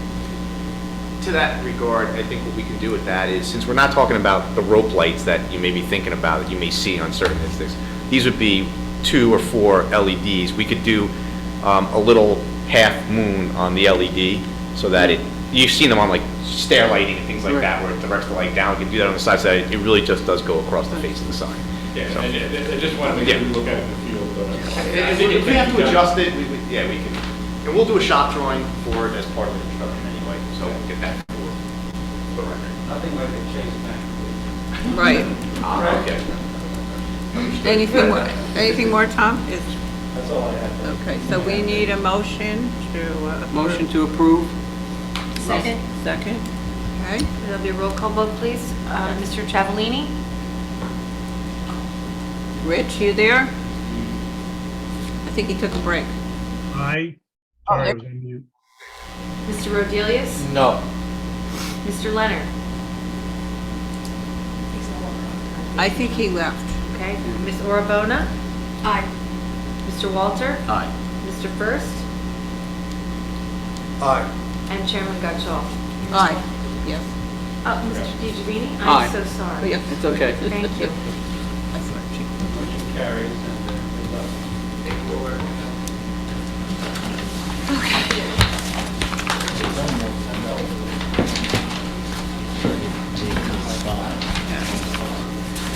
All right, we gotta finish up here. Okay. Good night, and good luck. Yep, good luck with your project. Paul, we just have a few things we gotta finish up here. Just, Yeah, we've got So sorry. Couple applicants, I gotta find my agenda. We know we've got Stone Holdings, I think that's in for the first meeting in January. We've got, Yeah, that's January 6th. and we have, Lamington Farm, is there anything more on that? no, I'll have something for you on that soon. Okay, And then we have and, another uh, application for Van Royen that just came in the other day. And Route 206 is scheduled for February 10th. Yeah, thank you for it. And we have Oak Developers, Nothing new? nothing new. And that's all we have then. Okay, we need a motion to. Wait, there's Oops. comments, right? I have a question for. Okay, go right ahead. We have comments. Go right ahead, yeah. Paul, I've been thinking of, as I drive around at night, I see a lot of these lights shining up from the, illuminating the signs, like they're shining up. Is that what's not allowed? Yes. So how do we, what is the enforcement procedure we see We there? can't, they're pre-existing non-conforming lots. Well, what if, how do we determine if they were pre-existing? What date? I can tell you that there have been none approved since the ordinance was changed. Okay. I know that. We look for that every single time. Thank you. It used to be everything was done now. Until that ordinance was done. There's a lot of work. There's a lot. So guilty. To George's point, the nail people at the Quick Check. But I was approved 20 years ago. Oh, wow. You don't get any grandfather. I have one question. Frank, you said before that the Pluckerman Inn sort of snuck in under this, I didn't understand what, they have a historic look to the building, and I found it interesting that you said it was contrary to the intent. I didn't say, Could you clarify I that? did not say it was an ugly building, don't get me wrong. I didn't say you said it was ugly. You said it was inconsistent with something, and I didn't understand. Yes, typically the principle when you're redeveloping within an historic district, particularly National Register type district, is that you don't mimic old buildings so that you don't confuse the setting. You put in buildings that are comparable in scale and mass and things like that, but you don't decorate them with all the little accoutrements that say. I mean, you're not saying though that if somebody came in with like a glass building that you wanted in a historic district, right? Or are you? I think the board would probably find that wasn't compatible with the district, I suspect. That sort of thing, yeah. I know, it doesn't, It's like a forgery. You don't want to wind up with a Disney World where you can't tell the real from the fake. It's like a fake. Before I became a historic preservation planner, I thought like everybody else does, how nice if you make a nice old-looking building fit in the old part of town, right? What could go wrong? But again, it's just really from the perspective of what the observer will be able to understand about the place they're in because of the authenticity of the parts of the place they're in. Sounds like cultural appropriation to me there, Frank. Are you still with us? Yes, yes, I am. Just here. Okay, if you say so, sir. Okay, now we need a motion to adjourn. Motion to adjourn? Second. Okay. Have a wonderful holiday. Thank you. Yes. See you all next Merry year. Christmas, everybody. I can't hear you. The agenda has an executive session on it. It does? No. No. Okay.